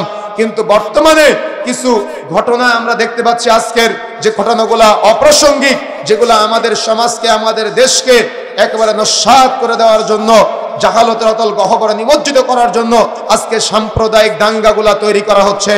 কে বা কারা করতেছে আল্লাহু আলাম, আল্লাহ রাব্বুল আলামিন ভালো জানেন। তবে আমরা যারা আছি, আমরা আমাদের অমুসলিম ভাইদের প্রতি এতটুকু নসিহা করতে চাই এবং আমাদের মুসলিম ভাইদেরকে এতটুকু জানিয়ে দিতে চাই, আপনার দিন আপনার জন্য, তার দিন তার জন্য। সে তার দিন মানবে, আপনি আপনার দিন মানবেন। লাকুম দীনুকুম ওয়ালিয়া দীন। তবে কেউ কারোর ধর্মীয় অনুভূতিতে আঘাত হানবেন না। তার দিন সে পালন করবে, আপনার দিন আপনি পালন করবেন। এবং এক্ষেত্রে এত সুন্দর একটা সাম্প্রদায়িক দাঙ্গাবিহীন বা সাম্প্রদায়িক, আমাদের পার্শ্ববর্তী দেশে যে দ্বন্দ্ব ফাসাদ আছে, এই দ্বন্দ্ববিহীন আমাদের যে একটা সুন্দর শ্যামল বাংলাদেশ, এই সুন্দর শ্যামল বাংলাদেশে যারা আজকে এই অপতৎপরতা প্রচেষ্টা চালাচ্ছে, অর্থাৎ ইসকন নামক একটা সংগঠন, যারা মুসলিমদের বিরুদ্ধে হিন্দু সম্প্রদায়ের ভাইদেরকে উস্কে দিয়ে আজকে আমাদের পার্শ্ববর্তী দেশের কেউ এমনভাবে আমাদের প্রতি একটা বিরূপ মন্তব্য বা বিরূপ ধারণা তৈরি করে দিচ্ছে যে বাংলাদেশ মৌলবাদের দেশ। তারা এটা প্রচার করতেছে যে বাংলাদেশে হিন্দুরা নাকি নিরাপদ না, এজন্য আমাদের এবং তাদের মধ্যে একটা সাম্প্রদায়িক দেখা যাচ্ছে দ্বন্দ্ব তৈরি করে দিচ্ছে। এবং মারামারির একটা পর্যায়ে আজকে চট্টগ্রামে আমাদের একজন মুসলিম ভাইকে আইনজীবী, তিনি তাকে আজকে আমাদের হিন্দু ভাইয়েরা তারা জবেহ করে হত্যা করেছে। এর তীব্র নিন্দা এবং প্রতিবাদ জানাচ্ছে আজকে এখান থেকে। তবে আমাদের মুসলিম ভাইদেরকে বলতে চাই, বিচক্ষণতার সাথে ব্রেনকে কাজে লাগিয়ে যাতে করে আমাদের এই সুন্দর শ্যামল, আমাদের এই ইসলামিক একটা সুন্দর সম্প্রীতির বাংলাদেশে কেউ কলঙ্কিত করতে না পারে, সেদিকে আপনাদের খেয়াল রাখতে হবে। এবং আবেগের বশবর্তী হয়ে এমন কিছু করবেন না যাতে করে আমাদের নিজেদের গায়রত, নিজেদের ইজ্জত, নিজেদের সম্মান ভুলণ্ঠিত হয়। এমন কোনো কিছু করা যাবে না। যদি আপনি করেন তাহলে তারা অপপ্রচার করবে। আর মিডিয়া এমন হলুদ মিডিয়া, সত্যকে মিথ্যা, মিথ্যাকে সত্য বলে তারা আজকে এমনভাবে আপনাকে উস্কে দিবে যে তারা গরু জবেহ করলে এটাকে বলে মাকে হত্যা করেছে, কিন্তু আজকে একজন মুসলমানকে হত্যা করা তাদের জন্য জায়েজ, কিন্তু গরু জবেহ করা তাদের জন্য না জায়েজ। তার মানে পশুর চাইতে মানুষের রক্ত তাদের কাছে হালকা। কথা বুঝতে পারেন নাই? মানুষের রক্ত তাদের কাছে হালকা হয়ে গিয়েছে। সুতরাং মনে রাখার চেষ্টা করবেন, যারা এগুলোর সাথে জড়িত আছেন, যারা এগুলোর সাথে সম্পৃক্ত আছেন, প্রশাসনের ভাইরা যারা আছেন, সর্বাবস্থায় এই দাওয়াতটা দিয়ে যাচ্ছি, সেটা হলো নিজেদের মধ্যে যে ভালোবাসা, নিজেদের মধ্যে যে সম্প্রীতি, নিজেদের মধ্যে যে সৌহার্দ্যপূর্ণ আচরণ আছে, এই আচরণ তো অটুট রাখতে হবে। এবং যাতে করে কোনো সাম্প্রদায়িক দাঙ্গা তৈরি না হয় সেদিকে আমাদের খেয়াল রাখতে হবে। তাদের সাথে আমাদের কোনো শত্রুতা নাই, তাদের দিন তারা পালন করবে, আমাদের দিন আমরা পালন করব। এটাই হলো ইসলামের চূড়ান্ত বিধান, এটাই হলো ইসলামের চূড়ান্ত নির্দেশনা। সুতরাং বিচক্ষণতার সাথে যুবক ভাইয়েরা আবেগের বশবর্তী হয়ে মাথা গরম করে এমন কোনো কিছু করা যাবে না যেটা করলে ইসলামের অসম্মান হয়, ইসলামের মর্যাদা নষ্ট হয়ে যায়। সুতরাং বিশেষ করে যুবক ভাইরা যারা আছেন, আমরা অনেক সময় অতি আবেগী হয়ে যাই, অতি আবেগী হয়ে এমন কিছু ভুল কাজ করে ফেলি যে ভুল কাজ করার কারণে আমাদের পুরা মুসলিম গোষ্ঠীর অপমানিত হতে হয়, অপদস্থ হতে হয়। সুতরাং আমরা এমন কিছু করব না যাতে করে আমাদের অপদস্থ হতে হয়, আমাদেরকে মানুষের কাছে, বহির্বিশ্বের কাছে ছোট হতে হয়। সুতরাং চেষ্টা অব্যাহত রাখতে হবে। আর আলোচনার মধ্যে এই সূরা আল-লাহাবের চূড়ান্ত শিক্ষার মধ্যে আমি 4টা পয়েন্ট, যে 4টা পয়েন্ট তাফসীর কারকগণ নিয়ে এসেছেন, এই 4টা পয়েন্ট বলে দিচ্ছি। সেটা হলো, 1 নম্বরে তাওহীদের দাওয়াত দিতে হবে। যদিও আপনি বাধাগ্রস্ত হন, তবুও তাওহীদের দাওয়াত দেওয়া এটা আপনার জন্য ফরজ এবং এটা আপনার জন্য বাধ্যতামূলক। তাওহীদের দাওয়াত দিতে গেলে অবশ্যই তাওহীদের ইলম, তাওহীদের জ্ঞান অর্জন করতে হবে। এজন্য ইমাম সাহেব যারা আছেন, খতিব যারা আছেন, সভাপতি সাহেব যারা আছেন মসজিদের, তারা প্রত্যেক মসজিদে জুমার খুতবায় এই সেশনগুলো তৈরি করতে হবে। সেটা হলো তাওহীদ উলুহিয়ার একটা সেশন, তাওহীদ রুবুবিয়্যার একটা সেশন এবং তাওহীদ আসমা সিফাতের একটা সেশন। এই সেশনটা, এই 3টা সেশন যদি কোনো মসজিদের মুসল্লিরা জানতে পারে, তাহলে তারা তাওহীদের দাওয়াতটা শিখতে পারবে এবং এই তাওহীদের দাওয়াতটা শিক্ষা অর্জন করে সমাজের মানুষের কাছে তাওহীদের দাওয়াতটা দিতে পারবে। এজন্য মৌলিকভাবে সন্তানদেরকে তাওহীদের এই চূড়ান্ত দাওয়াতটা প্রত্যেক যুবকদেরকে দেওয়ার জন্য মসজিদ ভিত্তিক এই তাওহীদের সেশনটা চালু করতে হবে। জুমার খুতবা এবং অন্তত সপ্তাহে 1 দিন তাওহীদ উলুহিয়া, রুবুবিয়্যা, আসমা সিফাতের দাওয়াতটা যাতে করে যুবকেরা পায়, এই যুবকদের মাঝে দাওয়াতটা পৌঁছে দিতে হবে। পারবেন ইনশাআল্লাহ? 2 নম্বরে তাওহীদের দাওয়াতের পাশাপাশি সুন্নাতের প্রতি যাতে করে তাদের গুরুত্ব বাড়ে এবং রাসূলের প্রতি যাতে করে তাদের ভালোবাসা বাড়ে, এই জন্য একটা সিস্টেম বা একটা কমিউনিটি গঠন করতে হবে। যে যুবক ভাইয়েরা একটা কমিউনিটি গঠন করবেন আপনারা, যে আমাদের এলাকায় যেমন গান বাজনার আয়োজন না করে আমরা ওয়াজ মাহফিলের আয়োজন করলাম, আগামীতে কখনো আমরা কোনো বিয়েতে যদি গান বাজনা বাজে, তাহলে ওই বিয়েতে আমরা কখনো উপস্থিত হব না। মনে থাকবে ইনশাআল্লাহ? এই নিয়ত করতে পারবেন ইনশাআল্লাহ? যদি কোনো বিয়েতে গান বাজনা বাজে, তাহলে মসজিদের ইমাম সাহেব সেই বিবাহ পড়াবে না। যদি কোনো বিয়েতে গান বাজনা বাজে, ওই বিবাহে মসজিদ দায়িত্বশীল কমিটিতে যারা আছে, সভাপতি সেক্রেটারি যারা আছে, তারা কেউ অংশগ্রহণ করবে না। যারা নিজেদেরকে ইমানদার বলে দাবি করে, তারা ওই বিবাহে অংশগ্রহণ করবে না। তাহলে বলেন তো, যদি আপনি এমন একটা কমিউনিটি গ্রহণ করতে পারেন, আপনি তাকে ভালোবাসতে পারেন না, তার সাথে আপনার সম্পর্ক হবে না। কথা বুঝতে পেরেছেন? যে আপনাকে সিনেমা দেখতে নিয়ে যায়, তার সাথে আপনার বন্ধুত্ব হবে না। যে আপনাকে গান শুনতে নিয়ে যায়, তার সাথে আপনার বন্ধুত্ব চলবে না। যে আপনাকে নাটক দেখতে শিখায়, তার সাথে আপনার বন্ধুত্ব চলবে না। যে আপনাকে প্রেম করতে শিখায়, তার সাথে আপনার বন্ধুত্ব চলবে না। বরং বন্ধুত্ব করবেন তার সাথে যে আপনাকে নামাজে আহ্বান করে, বন্ধুত্ব করবেন তার সাথে যে আপনাকে সিয়াম পালনে অভ্যস্ত করে, বন্ধুত্ব করবেন তার সাথে যে আপনাকে উমরা করতে অভ্যস্ত করে। দেখবেন অনেক বন্ধু আছে, চলো যাই সুইজারল্যান্ড যাই, চলো যাই বিভিন্ন দেশে ঘুরে আসি, ব্যাংককে যায়, কত জায়গায় যায় না, কিন্তু বন্ধুত্ব করবেন এমন ব্যক্তির সাথে যে আপনাকে উমরা করতে নিয়ে যাবে, যে আপনাকে হজ করতে নিয়ে যাবে, যে আপনাকে রাসূলের প্রতি ভালোবাসা বাড়াবে, যে আপনাকে আল্লাহর প্রতি অগাধ বিশ্বাস, উলুহিয়াত, রুবুবিয়্যাত, আসমা ও সিফাত অর্থাৎ রব হিসেবে, পালনকর্তা হিসেবে আল্লাহকে আপনাকে চিনাবে, এমন সব ব্যক্তির সাথে আপনাকে বন্ধুত্ব করতে হবে। ছেলেতে মেয়েতে কখনো বন্ধুত্ব হয় না, মেয়েতে ছেলেতে কখনো বন্ধুত্ব হয় না, এগুলো বর্জন করতে হবে। এরপরে আসেন 3 নম্বর, সেটা হলো যুবতী বোন যারা আছেন, আপনাদেরকে তাওহীদের দাওয়াতটা গ্রহণ করা অত্যন্ত জরুরি। বোনদের মধ্যে যদি তাওহীদের দাওয়াত থাকে, তাহলে তারা কখনো পথভ্রষ্ট হবে না এবং তাদের যে সন্তান আসবে, তারা তাওহীদের ইলম, তাওহীদের শিক্ষা অর্জন করবে ইনশাআল্লাহ। এজন্য যুবতী বোনেরা যারা আছেন, আপনারা তাওহীদের শিক্ষাটা অর্জন করবেন ইনশাআল্লাহ। এই অর্জন করার জন্য বাবাকে অগ্রগামী ভূমিকা পালন করতে হবে। বাবার উচিত সন্তানকে তাওহীদের শিক্ষাটা দেওয়া। আপনার মেয়েটাকে আপনি করটিয়া কলেজে পাঠালেন, সে ওখানে গিয়ে মাঠের মধ্যে আরেকটা ছেলের উরুর উপরে মাথা রেখে ঘুমায় থাকে, তাহলে আপনি আপনার সন্তানকে তাওহীদের শিক্ষা দিতে পারলেন না? জেনা করতে শেখালেন। আপনার মেয়েটা করটিয়া কলেজে পড়তে পারে, কোনো বাধা নাই, কিন্তু আপনাকে রেখে আসতে হবে, আপনাকে নিয়ে আসতে হবে। মাহরাম ছাড়া একা একা যেতে পারবে না। এই মৌলিক শিক্ষাটা জানতে হবে। কথা বুঝতে পেরেছেন? যদি আপনি না জানেন, তাহলে আপনার মাঝে যতই তাফসীরের আলোচনা করি না কেন, কোরআন হাদিসে যতই বক্তব্য দেই না কেন, আপনি এটা বুঝতে পারবেন না। এই জন্য এই দাওয়াতটা গ্রহণ করতে হবে ইনশাআল্লাহ। পারবো ইনশাআল্লাহ? চেষ্টা করতে হবে। সর্বোপরি শেষ পয়েন্ট যেটা, সেটা হলো ছোটদের সামনে বড়রা কখনো পাপ করবেন না। কি করবেন না? বড়দের সামনে যদি আপনি চান আপনার সন্তান আপনার সামনে পাপ না করুক, তাহলে কখনো আপনারা বড়রা যারা আছেন ছোটদের সামনে পাপ করবেন না। তার মানে ছোটদের সামনে স্ত্রীর গায়ে হাত দিবেন না, ছোটদের সামনে সিগারেট খাবেন না, ছোটদের সামনে সুদের লেনদেন করবেন না, ছোটদের সামনে ঘুষের লেনদেন করবেন না, ছোটদের সামনে মিথ্যা বলবেন না, ছোটদের সামনে জেনা করবেন না, মানে টিভিতে নাটক সিনেমা এগুলো দেখবেন না। যদি আপনি না দেখেন তাহলে আপনার সন্তানও দেখবে না। ওই যে বলেছিলাম মনে আছে আরাবিয়ান একজন ব্যক্তির কথা বললাম না, তো এরকম সন্তানের সামনে অপরাধ যাতে করে না হয় সেদিকে খেয়াল রাখতে হবে। আপনার সন্তান আপনার পাশে বসে আছে, আপনি বললেন যে আব্বু বাইরে গিয়ে বলো, পাওনাদার বাড়িতে আসলে বলো যে আব্বু বাড়িতে নেই, তাহলে আপনি আপনার সন্তানকে কি শেখালেন? মিথ্যা বলা শেখালেন না। সুতরাং এগুলো চলবে না। ভাইকে চলে আসছে? আচ্ছা, তাহলে আমরা আলোচনার সামনের দিকে নিয়ে যাব না, যদিও আমরা অনেক লম্বা আলোচনা করে ফেলেছি।